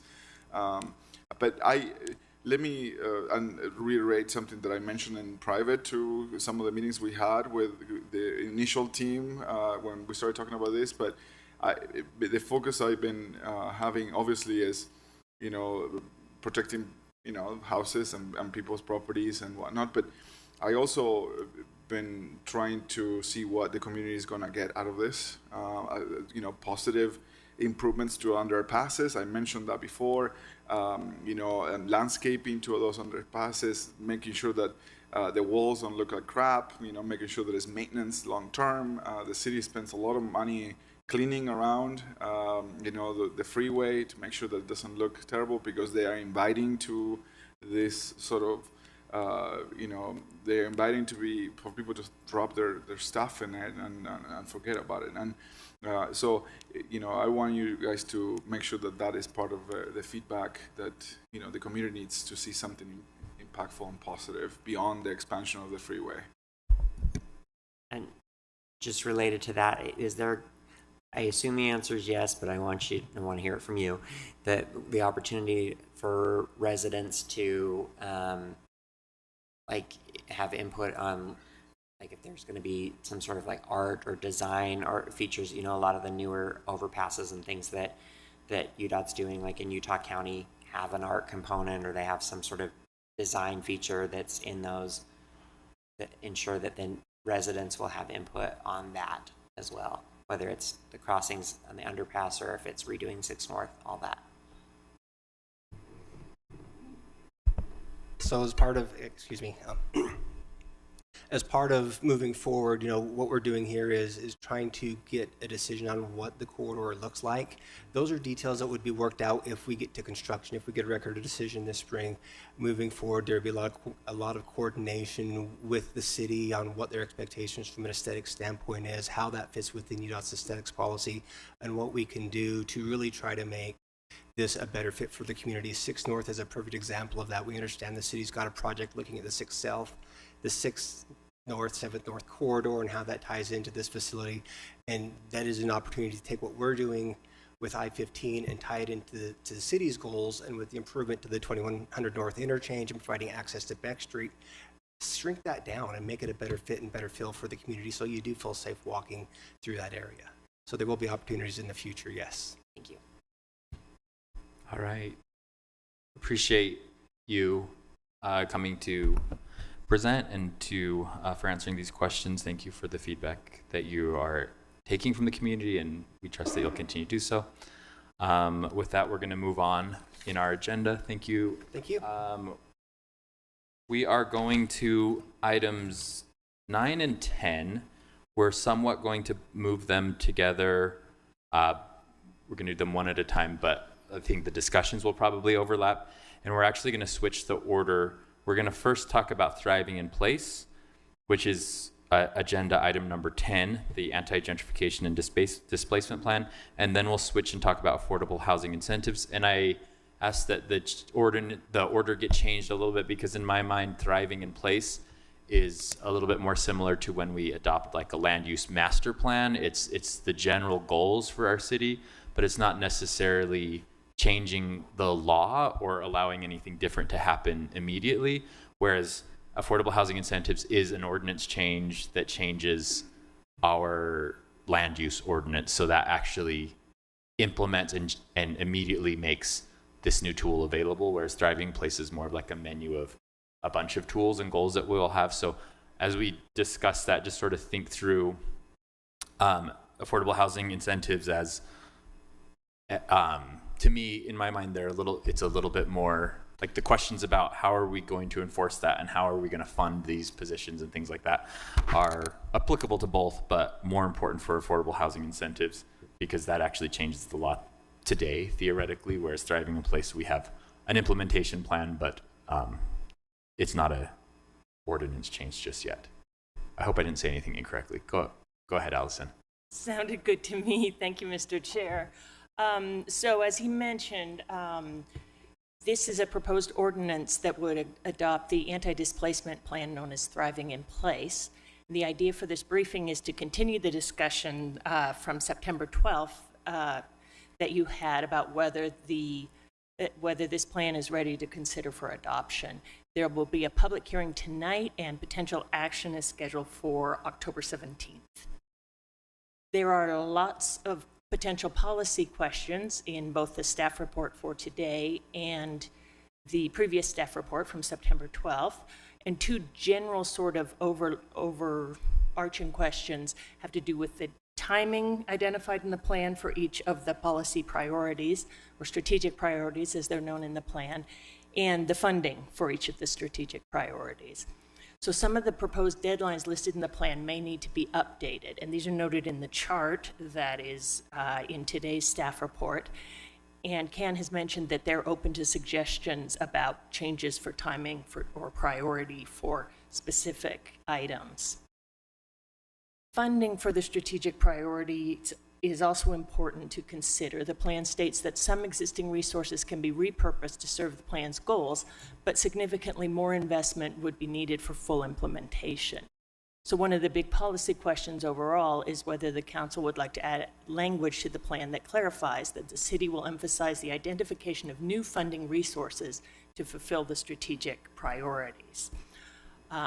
This is important in part because the affordable the affordable housing needs are large in the city, as we all know, and expectations have been raised very high for this plan, which is good, but it does have that other side. Because new funding will have to be identified because the general fund is already stretched to cover core city services. So, any additional program requires funding to be able to be able to take it on. Another question that the council office received from a local service provider is to clarify that the city is not planning to take over services that other organizations like local nonprofits currently provide. These organizations have traditionally filled many of the service needs that are identified in Thriving in Place, like support for tenants, for example, who may be facing eviction or who need rental payment supports. And of course, the city wants to encourage their involvement and continued funding of these sorts of efforts. So here I just want to clarify that the plan stresses the importance of city partnerships with these nonprofits and that the city would take on a greater role as a convener and facilitator, not as a direct service provider in all cases. There are some cases in which it would. So that would be one first policy question for consideration. There are also in the chart, and Scott, I don't know if you could pull up the chart for this briefing. It's also in your packets. Thank you. Overall, this chart contains a bunch of potential policy questions for the council, and it's basically laid out as summarizing key information for each of the 22 strategic priorities, including the plan's order of magnitude funding investments and the proposed timing for some of the major milestones. So you can see those in the second and third columns in the chart. Just want to note, though, that of course all of the strategic priorities would require time from existing staff for their planning and implementation, so that's true of all of them. Additional city staff that would be needed that's identified in the plan is highlighted in yellow. There are also, there are a number of there are strategic, no, I've completely lost my place. There were previous, in the September 12th staff report, there were some strategic priorities that had specific policy questions identified with them, and so I just marked those with an asterisk in the chart next to the strategic priority name so that you can scroll down to see a corresponding question from the September report. There are also additional policy questions that are in the policy questions section below the chart. We are swimming in policy questions that you can pick and choose from to try to get some additional clarification. And then there are also some inconsistencies in the plan itself between the discussions of individual strategic priorities in the text of the plan, and on page 83 of the transmittal, there's a summary that's a 2-year action plan overview, and in some cases, it's not clear which one of those two is correct, because they don't necessarily correspond in all cases. That's not true of the majority, but there are several exceptions. So, Mr. Chair, I was thinking, rather than going through each strategic priority, to skip down to the priority questions that are, the policy questions that are below the chart, unless you have other ideas. I think that's a good idea. I'm wondering if before we do that, if anyone from the administration wants to just respond or clarify anything that was in that introduction. Angela, no? Okay. Yeah, let's go to the policy questions, and should we have council members ask which ones are of interest Sure. us first, or do you have specific ones, Allison, that you wanted? I'm interested in all of them, of Okay. course. But you are the deciders. So. Councilmember Valdemoros. Okay, great. So the first question is, we need to identify additional funding resources for these strategies. Can you give us a little overview, if you can, maybe somebody else, of where is all of our funding coming from for housing policy and how much more or less we're spending already? I mean, like an overview of, I don't remember, I know it's funding our future housing. I can remember the millions, the numbers. That's for that. Are you talking about direct housing project assistance or just housing? Housing in general, in general? RDA, like a number, a source that we're already using that we cannot tap anymore, if that makes sense. It makes sense in my brain. I just want to know our resources so far so that I know where else we can dig And I think there was an estimate a few days ago that the administration put out about the total amount that the city's been spending annually on housing. It's a little difficult. I'm not aware of an estimate that includes both, for example, housing stability and RDA spending on housing. I can look for that and try to bring it up later if you like. Is that all right? So, unless someone has it off the top of your heads. Okay, so if I'm being asked, the other the question is where else can we get the money from? I need help as well, from you guys, from our staff, to say, here are some other options where we can look into it and see if we can put that money towards this strategic plan or something. I guess I need more help too.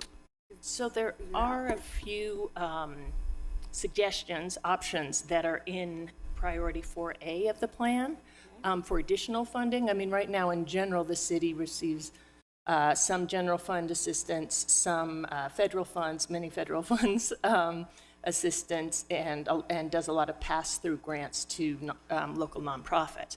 The additional options that are mentioned in the Thriving in Place plan include state, federal, and philanthropic resources, potential new tax on short-term rentals, an additional increment to the city's transient occupancy tax or temporary lodging tax, a vacant property tax or fee, an affordable housing bond measure, and or a proposed in lieu fee paid by developers as part of a community benefit policy's implementation. And the department has mentioned that they are very interested in the council's feedback on these. Go ahead. Yeah, Councilmember Dugan.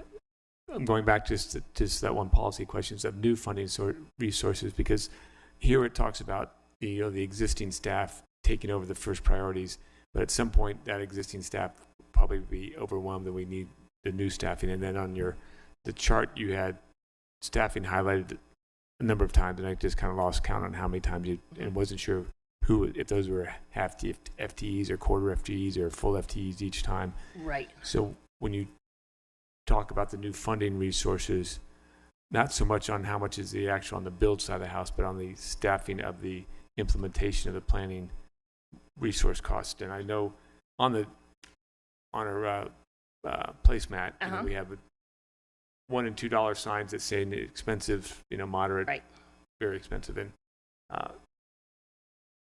but conglomerate or.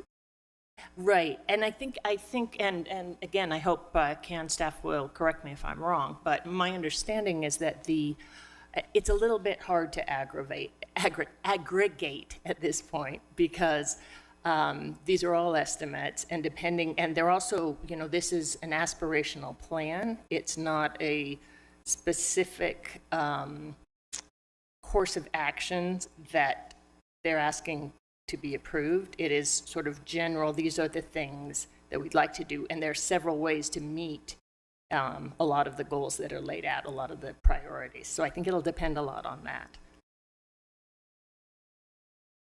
And that may get back to the sort of overall policy question about whether the council wants to add language to the plan to clarify that that you're looking for new funding opportunities for this rather than trying to cut the general fund in some magical way to add money, right? I guess Councilmember Petra was just doing some math, and it sounds, we may be wrong on this number, but it sounds like according to Allison's chart, we're at $17.2-ish million for the near term things. My thoughts on that, personal thoughts, not whatever, but would be, is this a $17 million problem? And I would say yes. This is a big enough issue that if we can find the money, obviously we can't invent money, but if we can find the money, is it worth that amount of money? I say yes. And so for my purposes, because again, understanding that this is our goals, we're adopting the goals that we want to do. We're not necessarily implementing all of the goals right now. To me, that's an easy answer of yes, let's adopt these goals and then figure out how to get that. And as we're doing it, as we're implementing each of these strategies, we'll figure out how to fund them. But in terms of is the issue of housing stability in our city worth $17 million? Oh yeah. Yeah, easy. Yeah. Mr. Chair, I did this. Dugan and then I look at the placemat, and this is a roadmap going forward, right? We have some great, the protect, preserve, produce. We need to move out there, and then we go, okay, as we're looking at these goals and aspirations, then let's say, okay, this is how much it's going to cost. Then we can move forward there. But I think this is a roadmap. It's a beautiful plan, and I think it's the right plan. And it is, whether it's $17 million or 18.4 or 10, whatever that is. Let's take it on as we go through, looking at all these steps, near-term actions, and not just saying, "Oh, I want details on the cost," because we need to get to work on this portion of it, because I think that those first 3 steps are very vital for us to move forward for housing. Councilmember Young. So I'm going to offer a dissenting opinion with respect to both of my council members. So I, too, believe in setting aspirational goals and being able to say what is our ideal state. With that, I do have pause related to setting goals without having even an aggregate related to what types of resources we need to be able to achieve that outcome. And I think my concern comes from the fact that we are balancing a lot of different high priority needs here at the council. And I want to make sure that if we're saying whether it's 17.2 million for 17.4 million, just, for placeholder's sake, that if we're within that space, that we're thinking about, well, where are those resources coming from related to the other high priority needs that we're trying to address. And so even if it's not down to the exact number of FTEs, I think it would be helpful to just have, like, in the same way we have a high level timeline, even if we could get ranges and estimates of what that could potentially look like, I think that would also help the council in terms of, at least me personally, making decisions about what's prioritized, what that actionable timeline looks like, and how we're going to get there.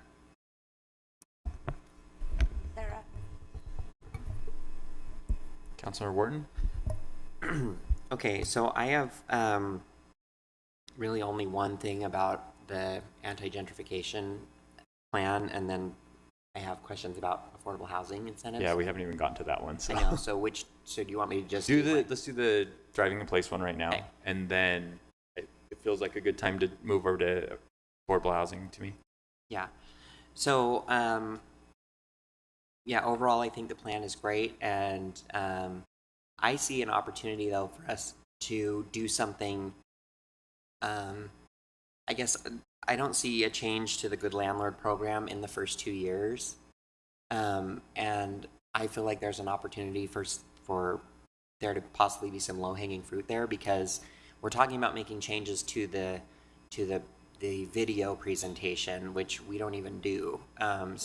We contract that out or whatever. Isn't there an opportunity for us to say, with whoever it is that provides that, like, we need you to do a new video, and this is what we want you to include. We want you to talk about tenants' rights, and we want you to talk about being partners in the city's effort to keep people housed, as opposed to this is how to evict people that are problems, that are problem tenants. That to me feels like low-hanging fruit, and I would like to see the Good Landlord program and changes to that program, other changes that are talked about, but that I don't really know the specifics of what's being planned, even though I'm looking at the language in the plan related to Good Landlord. I would like to see that bumped up into the 2-year short-term plan. I agree to that point. I agree with you, Chris, because we talked about that a couple of weeks ago, and with Angela, with the Good Landlord program, we need to review and almost design it towards where it can be more helpful and have more teeth, especially with the 3-day eviction laws that we work against. And also, I get a lot of calls from tenants about that one. But like, well, if these guys are in the good, landlord program, are they complying with all of the things? And the complaints that I have from neighbors seem like our program doesn't have that many. So I would like to start there too. Is a low-hanging fruit. I already asked my liaison to start working on it. Yeah. So yeah, I for sure want to support that. Oh, thank you. I also want to add that I think there's an opportunity for us to use some money that we have left from, let's see, like tenants assistance program or something that there's money that's still remaining that he had emailed Ben about, and working with the People's Legal Aid, whose job it is to try to keep tenants housed, doing something with them. I don't know if it's part of the changes to Good Landlord program or if it's separate from that, but there's money there that's available that I think we should talk with that organization and see where that can fit into the placemat in the next 2 years. Thank you. Okay. All right. Are we okay to move on to affordable housing incentives, council members? Okay. Nick Tarbett from council staff is going to introduce this. We can go into questions. So the council had a briefing on a couple weeks ago, September 19th, I believe, and a few questions arose out of that we've been able to answer in speaking with the administration. That information is in the staff report, and there's also some outstanding questions that we're still working on follow-up on. The public hearing is scheduled for October 17th, so in 2 weeks from tonight. So you will be getting public feedback at that point.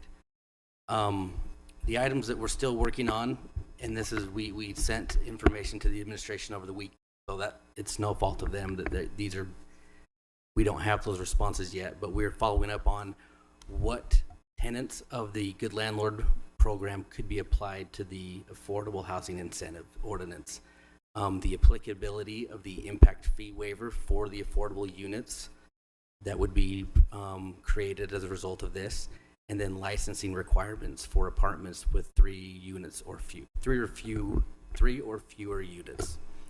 Some of the questions we have followed up on, and I don't know if you want me to step through all these or if the council members want to jump to your questions. A lot of them are about the potential staffing impacts that will result from enforcement and administration of this program. Could you give it like a high level update on what we've learned and what is still we're still trying to figure out in terms of staffing and enforcement? Yeah, so as we've talked with planning staff, and again, they can come up and correct me if I'm wrong, they feel that they can absorb most of the staffing demands for the first couple years due to cost savings and time savings from other zoning ordinance changes that have been made recently, but that eventually there will be a likelihood that they will request additional staff. And so they would come to the council for that in the future. Specific to affordable housing incentives, or Yes. just in more general? Nick Norris from Planning Division. Yeah, I can give some details on that a little bit. So one of the things that the affordable housing incentives does is that for those projects that are going through either that would otherwise be going through a plan development or through design review, there's time savings because a lot of those steps are not required. They still have to go through and meet the standards in our code, and we would determine that at the staff level. But where we're saving probably between 30 and 40% of the time it would otherwise take to process one of those applications through the Planning Commission, are doing things like, we don't have a staff report, we don't have the need to prep for the Planning Commission meeting. There's not all the stuff that we're producing for the 40 projects, affordable housing projects. If we see them in planning, it's because they have to go through a process. And so we're already reviewing those projects. And this actually, in that regard, saves us time on those projects because we're still doing the same review. It's just we're not prepping for all the public hearings and all of the inputs that have to go into doing that. Well, and on that note, it's not just staff time. I mean, the reason that's an incentive is because it saves the project months and months of their timetable. So it's making affordable housing easier to build. Yeah, and like measurably faster. And one of the important parts about the time savings is that it's not necessarily the time, because sometimes they have plenty of time, but it's deadlines to apply for certain funding programs. That's what triggers a lot of rush to get projects through. And the last probably 4 or 5 that we've done have all had some sort of, we have like 6 weeks from the day they submit. Mm-hmm. And we bend over backwards. We're actually allocating more resources to those things, having multiple planners do different steps so we can make sure that we can do everything we can to get them approved before that deadline closes. Certain funding right. So funding sources require you to have entitlements before you can even apply. But a lot of them require some form of an approval letter from the city. And in the past, we used to be able to give them something that was, this is an administrative process. If they meet all the standards, they're going to get approved. And that was acceptable. Now, I think because a lot of those funding programs are so competitive that those are no longer acceptable to many of those agencies. And so they are looking for something that the project has been approved. Okay. Councilor Petro? So it feels like to me, and I don't know if this is an accurate perception that I have, that by approving both the affordable housing incentives and Thriving in Place, the affordable housing incentives would in fact be prioritizing certain things. For instance, the Good Landlord program is called out specifically here in the affordable housing incentives. So it feels as though there would be either a conflicting prioritization if we adopted these without clarity around that, or an implied prioritization.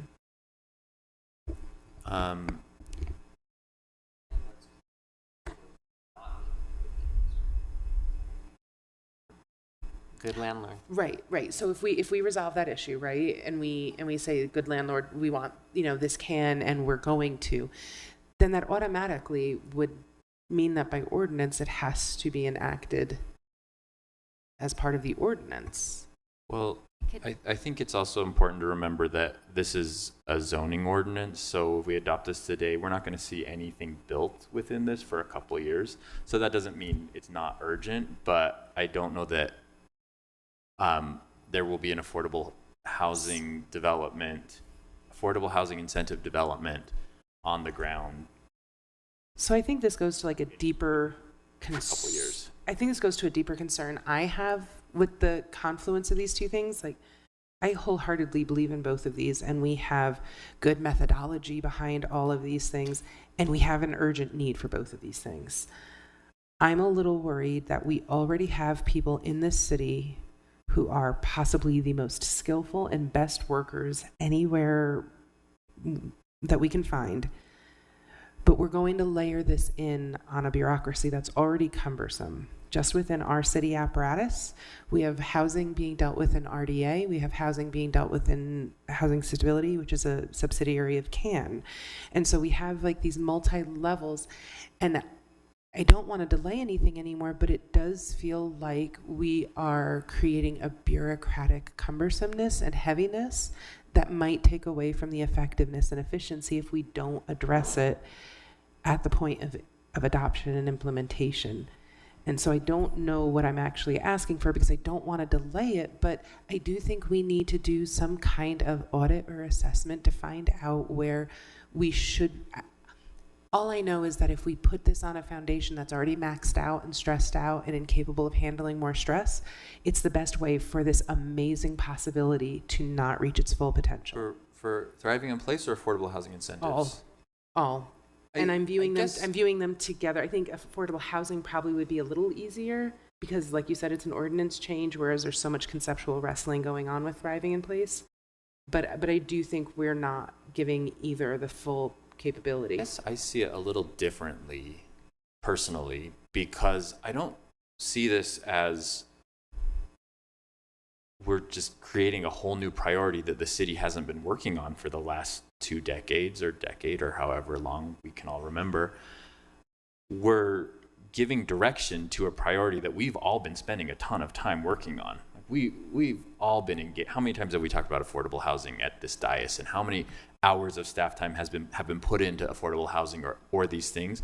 I see this as directing us towards a common goal, and it's a citywide adopted thing that all of our departments and divisions can look at and say, this is the direction the city is going, rather than everyone working at odds with each other. As long as we clear up when it's ad hoc the way it has been, with everyone all hands on deck doing what needs to be done, optimization isn't the thing that happens, right? So there is an element of like organizational psychology that would say that we need to address this, especially because, like we said, some of it's an RDA, some of it's over here, some of it's over there, and maybe they all have a role, but I do think we need to clarify, and I think it needs to be something like I worry that we will lose power if we don't address like this kind of inadvertent noise that arises in a system that responds to an emergency, and that's kind of what our system has been doing for the last couple of years.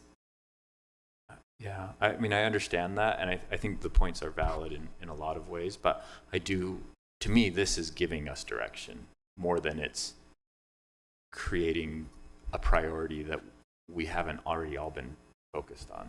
Councilman Wharton. Okay, I have a couple questions.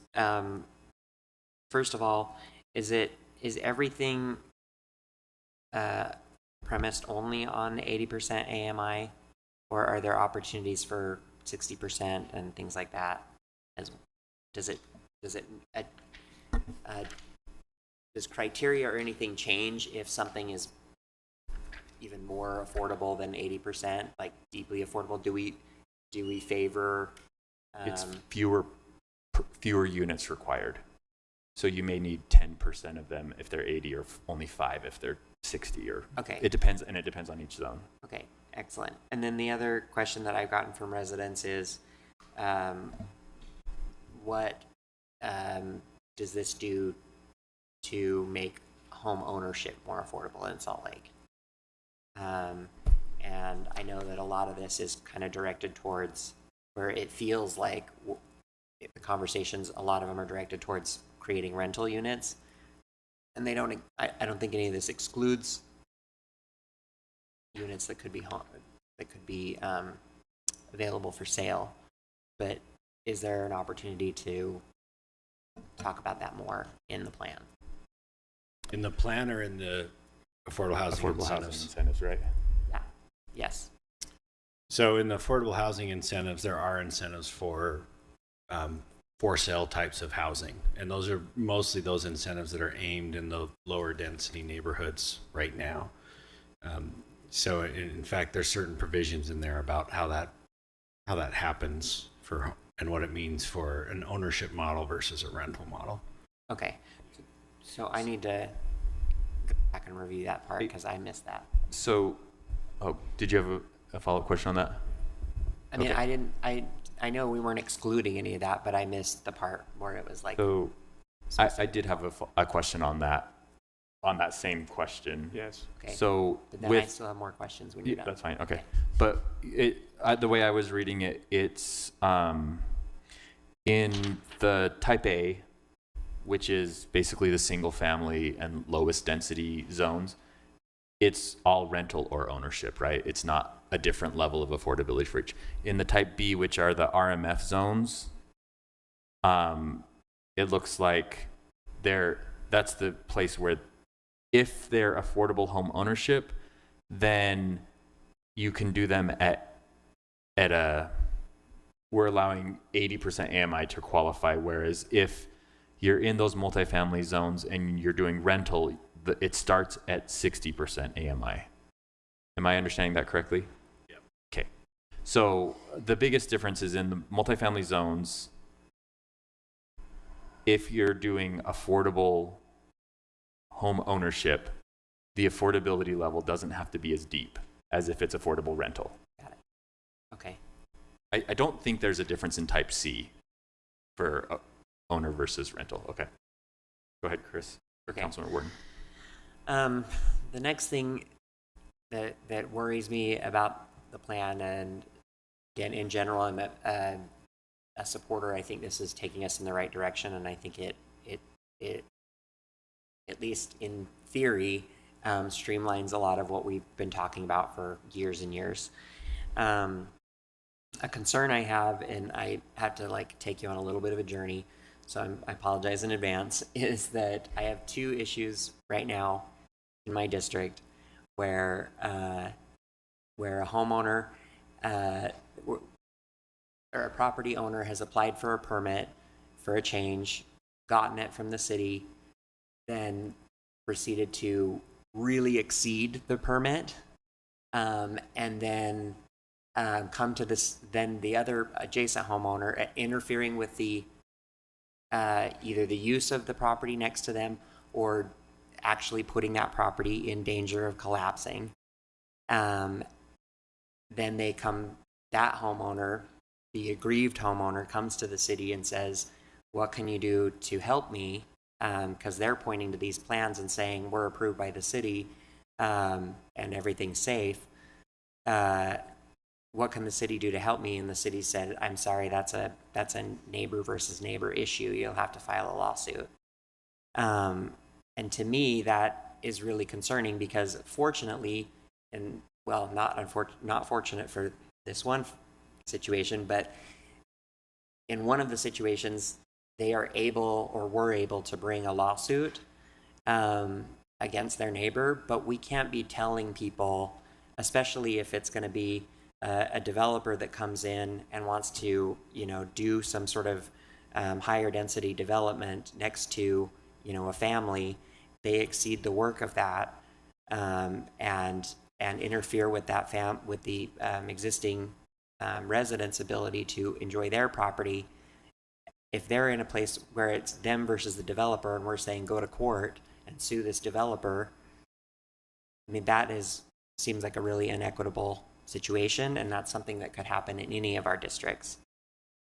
So how are we going to tell people with this plan where we're asking and inviting more density that that's not going to infringe on the right of existing residents who are abutting these properties?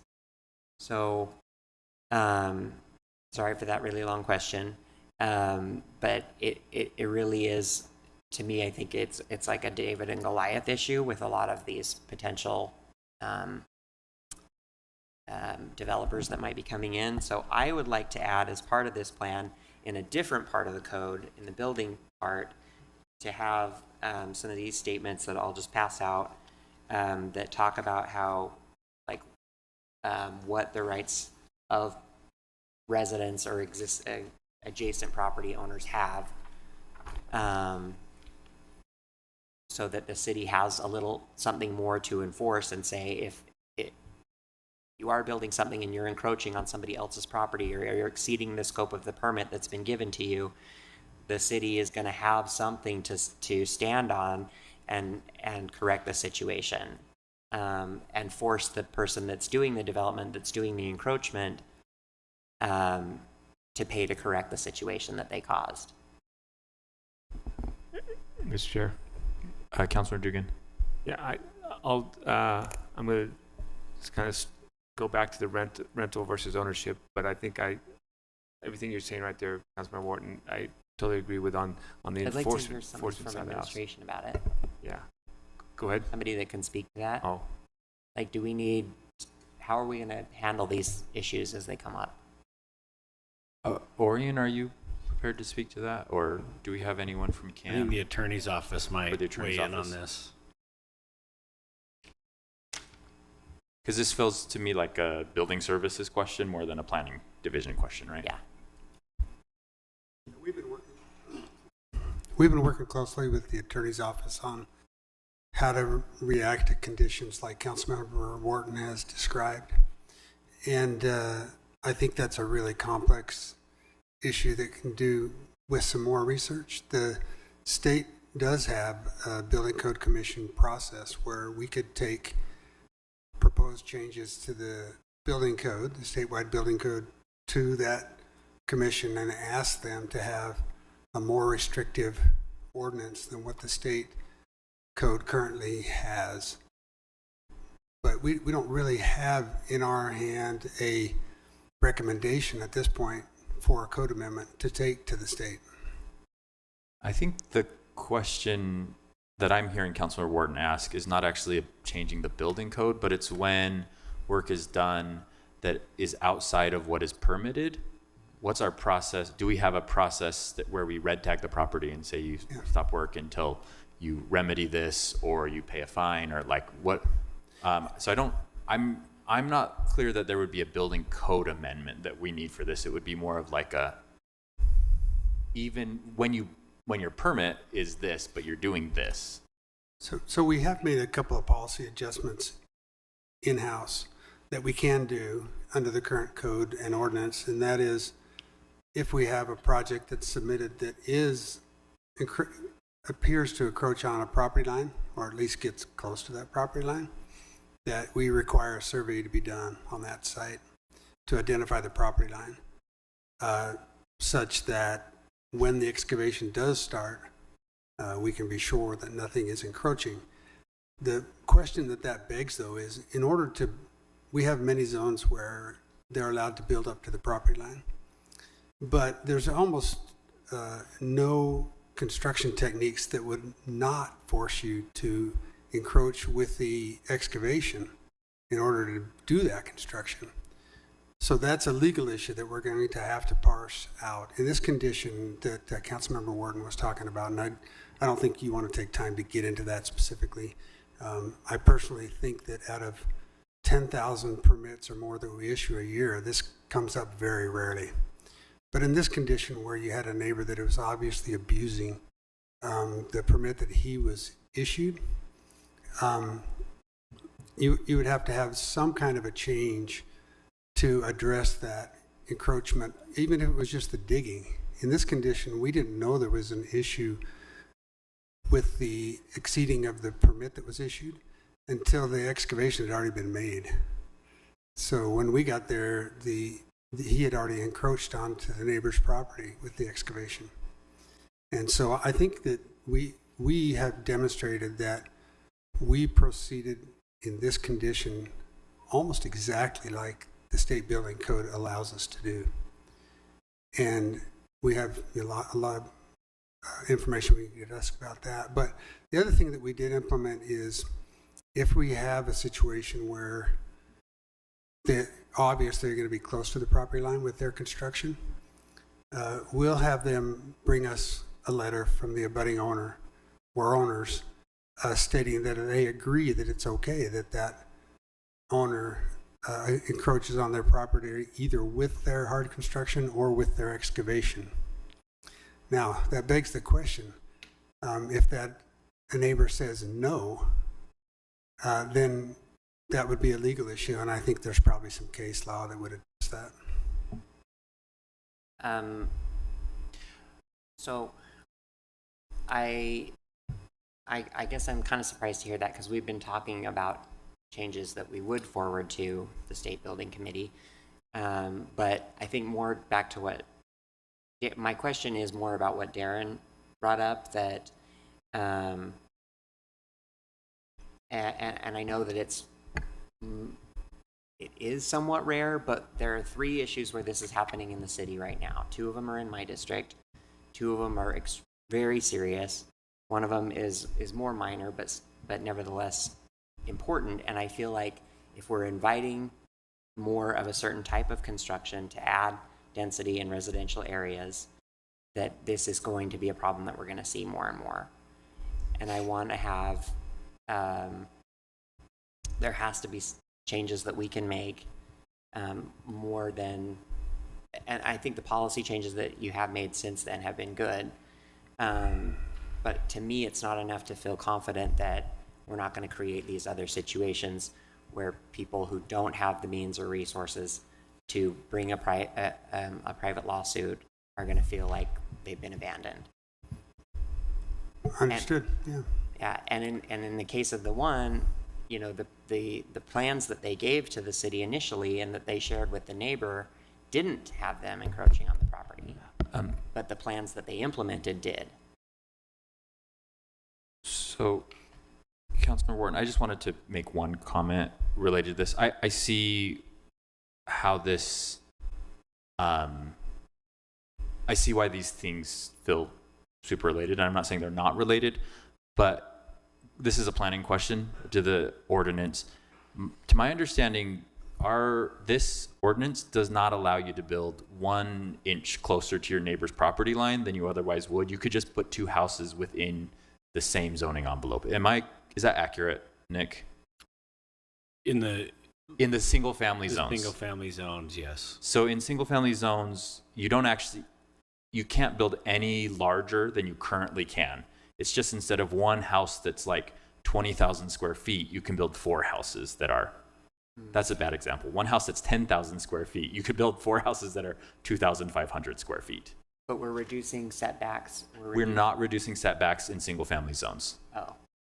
Okay. So it may allow for more construction. I mean, it's encouraging more construction, but it's not encouraging more construction closer to your neighbor's property line. I think a safer way, I don't want to, maybe another way to say this is that you can basically get more homes in the same buildable area as you could 1 home now. That's how, in those low density zones, that's how it's written. So but the setbacks don't change in single family zones. You have the same setbacks, you have same lot coverage. Same building height. With the cottage development, there's some slightly different rules, but you still have the setbacks. Okay. And so it's not increasing that ability to be closer than or develop more total building. And what about in other zones? What's that? What about other zones? Other zones, I don't think setbacks are changing in other zones because most of the zones already have fairly low setbacks. It's usually a reduction in the minimum lot area per dwelling or an increase in building height. Is that correct, Sarah, that no setbacks are changing, or are there some zones where setbacks do change with an affordable housing incentive development? There aren't changes to the setbacks proposed. Okay. So there's no, in any zone? There are reductions proposed. There's a section where it does require increased setbacks if you're building a type that's not otherwise allowed. So if it's affordable housing incentive development, then you don't have to do the increased setback? Let me find what it is exactly. Councilmember Young, you had a question. Does it relate to this? Do you want to ask it while we're... Yes. Go ahead. So I think one of the pieces that aligns with Councilmember Wharton's concern that I have is that it seems to me that we're trying to reduce administrative burden at the outset to try and help incentivize some of these choices related to affordable housing. That I love. Less government, less bureaucracy. The concern, I think, comes to when we're reducing those initial checks and balances. What happens if we miss something and we end up in a space where it's like, oh, well, they didn't do what they were supposed to do, or to this point, they're not filing the report once a year that's required related to their compliance. And so what are we doing related to kind of then the other side of the scale to be able to balance that? And I think that is just a general question I have that's related to what Councilmember Wharton is sharing. Right. So there will always be the affordable housing incentives will create a new workload down the road with the auditing, potential enforcement, and things like that. As far as what happens if somebody goes outside of their approval, then the fines that are outlined in the affordable housing incentives kick in. They're more than a normal zoning and violation. And so if it's, depending on if it's going outside what they were approved to do as far as building, that fine could still kick in. If it's violating their terms of agreement in terms of affordability, then there's the tack on fine of the difference in the agreed upon rate and their charged rate. And I appreciate that, like the fine definition.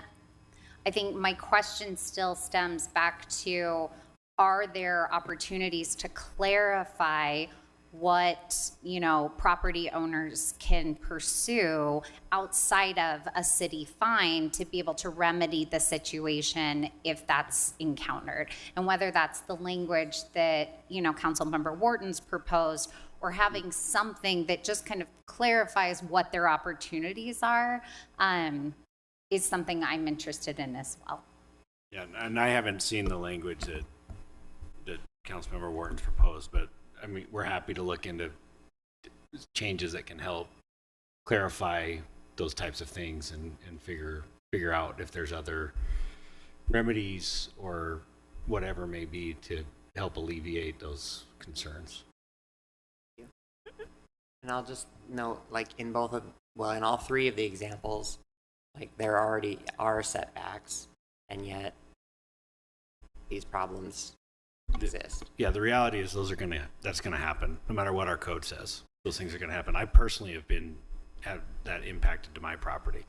It's the exact same thing. A neighbor's contractor damaged my own property, and so I feel what that's like. I know what that's like, and it's rough. But it is a little bit of a different conversation because it's going to happen no matter, like I said, no matter what we say in our code. So the idea is that if we don't have sufficient remedies now, what remedies can we legally apply to bolster that outcome and reduce the overall impact to those neighbors? I think that's something that we collectively can look into. Great, and that's what I'm asking. Because I think that we're going to see more of this. To me, they are related, and I just want to make sure that we're not leaving residents that are stuck in this situation like out on their own and having to fight for themselves. So I have some questions that are not related to this. Back to homeowners, I have some questions too. Okay. Thank you. Sorry, and we're just almost out of time so go ahead with your question since it relates to something we already talked about. Thank you very much. And I want to go back to what Councilmember Wharton talked about, the homeownership, because when I read through the staff plan and everything else, I didn't really see homeownership even being addressed. So I must have missed that somewhere. But my concern is that if there is incentives for homeownership, that's nice, but the homeownership incentivized, I'm going to backtrack a little bit. We've been always pressing for more homeownership, additional homeownership, because that's the way we can build wealth throughout the city and throughout the single family homes is homeownership. And when I look at our numbers now, our homeownership numbers are dropping. And when I take a look at that and I look at this program where it's a lot of it is based on the rental side of the house, and if you're going to go into any single family zoned area, a developer is going to have a little bit deeper pockets than a person who wants to buy a lot and have a single family home and maybe add something to that.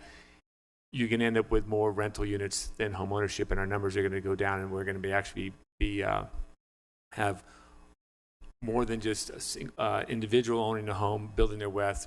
We're going to have people who have developers building wealth there on the rental side.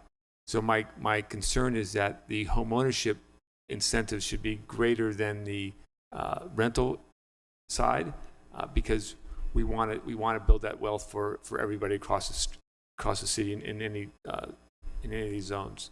So that's my only concern with how it's written and the incentives, because I didn't see any of the incentives for the home ownership, so I can't balance that with the incentives for the rental. But if the rental incentives are greater than the home ownership, then we're going to start seeing more rentals out there than home ownership, and that has a concern of me for areas around it. Maybe I'm wrong. It's the opposite, actually. So it's not the incentive changes in terms of what the developer can then do. That's the same. It's the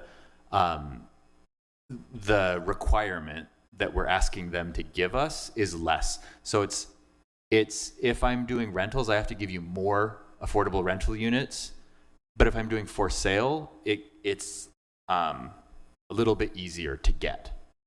So more projects, it's easier to get the incentive with for sale than it is for rent in terms of just the numbers. But it's the opposite. We're looking at not what we're giving them in terms of an incentive, but what we're asking for them. Okay, I'll have to look at more in depth on that. But what you're asking for is in there, but it's only in there for the RMF zones.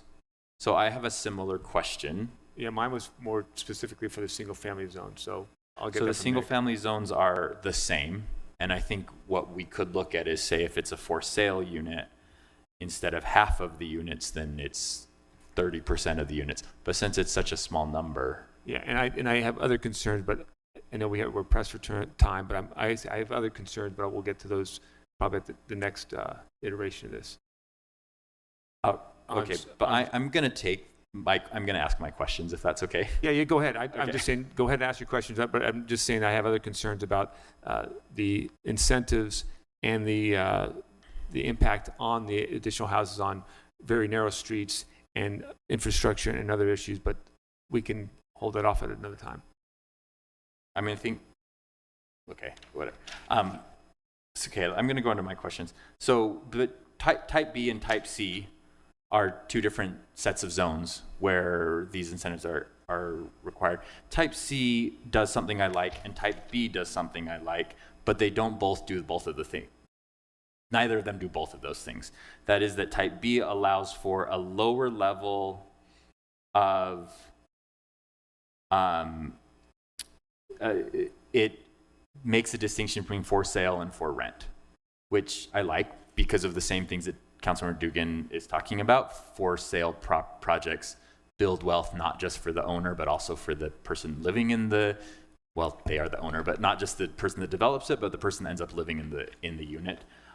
What type C does is it gives you different incentives for larger units. So the larger the unit, the easier it is to get the incentive. So it's encouraging larger units rather than just studio or one-bedroom apartments. I think I understand why that's not in type B, but I'm not clear, and tell me if I'm wrong, but type B is our more medium density RMF zones. So it seems like at least 30, 35, and 45, it's going to already be pretty easy to do 2 and 3 bedrooms. So it makes sense to maybe not have that larger unit size in there. Whereas type C, although I would think that maybe in RMF 75, I'm not as familiar with that zone, but I would think that maybe that one, the larger unit would be helpful, could be applicable. Type C zoning districts, why would we not include the for sale difference in type C, which would encourage like a large condo building? So it could be for a rental or homeownership with those type C incentives. It could apply either, the same list there would apply to either type. Right. And as far as why there's not quite the same differentiation, that's because generally these would be applied in zoning districts where we have larger multifamily buildings. And so the numbers in those 7 options would be more likely to apply in those zoning districts, whereas when we have those smaller scale developments in the RMF zoning districts or in the single family zoning districts, it would be more difficult to have those numbers of units and have those 7 options apply there. You mean the size, the number of bedrooms? Right. Yeah. And just the percentage of the units as well. And so for the RMF zones, there is the provision that does limit the number of studios to a certain percentage of the development, but otherwise it doesn't regulate the bedrooms. Yeah, no, I think that makes sense. And I think that that's correct in the way that it's drafted. What I'm saying is that, like, for instance, in type C, we're saying 20% of the units have to be at 80% AMI or below. That's one option to get to qualify for the incentive. Or if they're 2 bedrooms or more, then only 10% of them have to be at 80% AMI. So the larger the unit, the easier it is to qualify for the incentive. I'm potentially proposing, I want to talk through this, but that it's also 10% of the units at 80% AMI for sale units as well. So the lower percentage of units you could get with either larger units or for sale units, because I think that would incentivize, that would make it a little easier to use this incentive on a condo project than on a for rent project. And we know there's a lot of problems with condo projects, but there's still a need for those, and those were going to be the entry level. That's your starter home in today's market. So I would like to look at extending the for sale provisions to type C as well, if that makes sense. So I think it would be under the table 21A.52.050G, type C numbers 5 and 6. It would be when affordable units have 2 or more bedrooms or are for sale units or owner occupied or whatever the case may be. So for the type C only? Well, because it's already embedded in type B. And I can see why type A is maybe less applicable because it's the single family zone, so it's more likely to be townhouses or for sale things there as well. So it does say that in the first line of type C, it does say affordable rental or homeownership right, units. but what I'm saying is that affordable rental or homeownership will qualify for all of these, but if it's homeownership, I would say that the base for 80% AMI is instead of 10%, 20% of use, it goes to 10. And for 60% of AMI, instead of 10% of use, it goes to 5. Okay, now I understand. Does that make sense? Yes. Tell me if that's a bad idea. I'm not saying it's a good idea, but I'd like some thoughts on that. I don't know that we can just throw out not whether that's right good now. or not. Go back and But we can certainly look into. Yes, please look into that. Sorry, I'm not asking you to respond right now. The other thing I want to ask about is in that same table, I'm confused about where it says 40% of the units shall be affordable to those with average incomes of 60% AMI, and these units shall not be occupied by those with an income greater than 80% AMI. So are we saying that in all of the other cases, you have to rent it at a certain rate, but you don't actually have to rent it out to a person that qualifies? So that provision allows for income averaging. So you're allowing, rather than with options 1 and 2, where it limits the percentage to people at 50 or 60% AMI, it allows for an averaging of incomes so that 40% of them have to have an average income at 60% makes more sense AMI. now. So you can have you can have a higher income and then have lower income to have So I could either do 40% at 60% AMI the end, or I could do 40% of them would average 60% AMI, but a few of them could be like 20% AMI, and more of them could be like 80% AMI, but none could be above 80%. Right. And then That's exactly what I need. Okay, that makes more sense. And there's a similar option in number 3 on type C. Yes.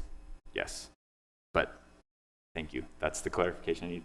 Okay, and then the last thing that I wanted to suggest and ask you to look into potentially is on the incentive side, all of the things, a lot of the zones allow additional stories, 1 to 3 additional stories. And those all say that not all, well, yeah, they do. I think I'll say that equal to or less than the average height of the stories in the building. I think I could see a way to break that code and to take advantage of that language. So I'm wondering if we should also put a maximum of like 12 foot floor to floor on that, because in the building code, I can design a building that looks like a 6-story building, but really it's a 3-story building because each of the units is a lofted mezzanine unit. And so I could see like, oh, I want to take advantage of 3 additional stories on my 3-story building, and instead of, what would that be, 60 feet, I'm doing 120 feet or something like that, because I'm doing a lower number of stories on that first maximum height.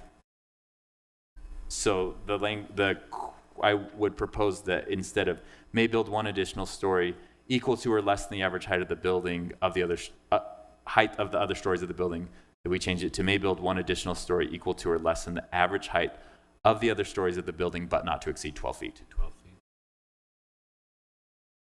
That's all. Fine. Okay. Yeah. That one's easy. Okay. That's all that I have. Council members, any more things today? No. You said you have more questions that you want to. Okay. Councilman Young? Similarly, if we also have additional questions, email, like, is that okay? And I don't remember exactly if we have time, but I think if we do, we'll schedule this again for a work session. Yeah, I think it's helpful for us if we know in advance, so that, and we know, like, we're not getting like 7 groups of questions from 7 different people, and we don't know exactly what to include as changes and what not to include.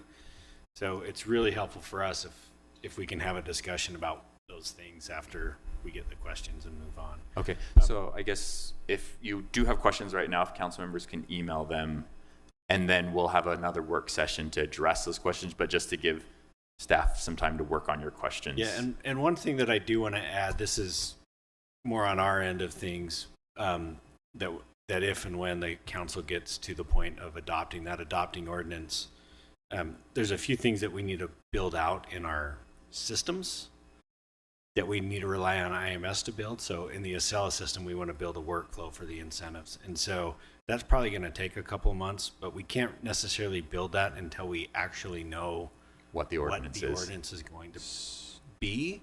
So when we get to that point, the council may want to consider having similar to what we did, like a parking ordinance where we have becomes effective in 3 months or 4 months or something. I wanted to put that out there so everyone. Mr. Chair. Councilmember Apui? Can I have a briefing, explain all the changes you suggested at some point? Sorry. Yes. Thank you. All right. Appreciate that. Thank you. Let's move on in our agenda to, item number 11 is a written briefing about the North Temple Boulevard general plan. And then item number 12 is 12, 13, and 14 are all board appointments. So let's move to those. We have 3 today. One is for the Cultural Core Finance Committee, and that's for Catherine Carlisle Kessling. And I believe you're here in person. Please correct my pronunciation of your name if I got it wrong. Thank you for, please come sit at the table. Thank you for being willing to, for applying to serve on a board. What we ask is that you just give us a brief introduction to who you are and why you're interested in this board and willing to spend your free time with the city. Oh, if you could make sure the green light's on and get that real close to your mouth. I think the light might not be on. Push. Oh, okay. Okay, that's better. Okay. Hi, I'm Catherine Carlisle Kessling. I'm an attorney with Holland and Hart, and I have always had a passion for public arts, and I serve on another nonprofit board in Colorado where I'm on the finance committee. So this seemed to be a perfect fit for my skills and interests. Thank you. Council members, any questions for Catherine? I appreciate everyone, especially people very well qualified like yourself, that are willing to spend some of their valuable time with the city. So thanks for being willing to do that. You're going to be confirmed tonight in our on our consent agenda. You don't need to attend our meeting tonight, but that's when it will become official. Thank you very much. The next board appointment is for Helen Langen, who is also here in person, and that is an appointment to the Utah Performing Arts Center Agency. Hi, Helen. Good to see you again. It's been a minute. Same instructions. If you just introduce yourself for the council and the public and why you're interested in this board. My name is Helen Langen, and I am a small business owner here in Salt Lake City. I own a small PR firm called Langen Communications. And earlier in my career, I spent 7.5 years working in Salt Lake City government in the mayor's office in various capacities. But for about 5 of those years, I served as his senior policy advisor and worked feverishly on the UPAC project, and in the early days to align the financial support, the public support, and everything from working on that aspect to when we got to the stage of hiring the architect and working with them. So it's a project that's near and dear to my heart, and I love the performing arts and love being a part of the community and serving in some capacity. So that's why I'm interested in serving. Thank you, Helen. Council members, any questions? Thank you for this, and just like the previous one, you will be confirmed on our consent agenda tonight. Thank you for coming to us, coming today in person. The last is Josh Stewart, who is being recommended for appointment to the Transportation Advisory Board. Hi, Josh. How are you? Good. Good to see you again. You heard the instructions, right? So go ahead and introduce yourself and why transportation. My name's Josh Stewart. I live at 1867 Princeton. And Get really close to the microphone. Oh, yeah, sorry. Josh Stewart. I live at 1867 Princeton, and I was educated here in Salt Lake at the University of Utah.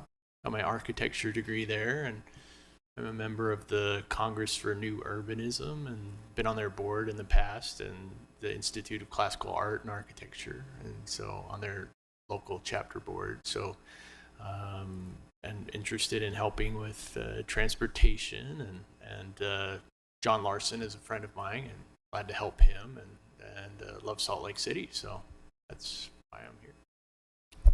Council members? Yeah, thanks a lot, Josh. I appreciate the engagement of the Transportation Advisory Board. I think it's a great organization. I think you're the right fit for it because you're passionate about it, and love having your insights. So thanks.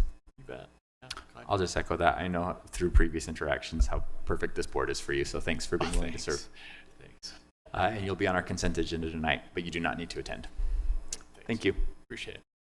All right, council members. With that, we are on to our standing items. So report of the chair and vice chair, none. Executive director, none. No closed session that I'm aware of. Oh, Yes. Legal for advice. legal advice and potential. Okay, you're right. I forgot. Sorry. We are looking to enter into closed session for the purposes of receiving legal advice and pending or reasonably imminent litigation. Mr. Chair, I move that we enter closed session for the purpose of receiving legal advice and for discussing pending litigation. Second. Council. Okay. Motion from Councilmember Wharton, second from Councilmember Dugan. Any discussion to this motion? Seeing none, I will roll call this. Councilmember Dugan. Aye. Councilmember Petro. Aye. Wharton. Aye. Pui. Aye. Young. Aye. And I'm an aye, and Councilmember Valdemoros is not here, so that passes 6-0. Thank you.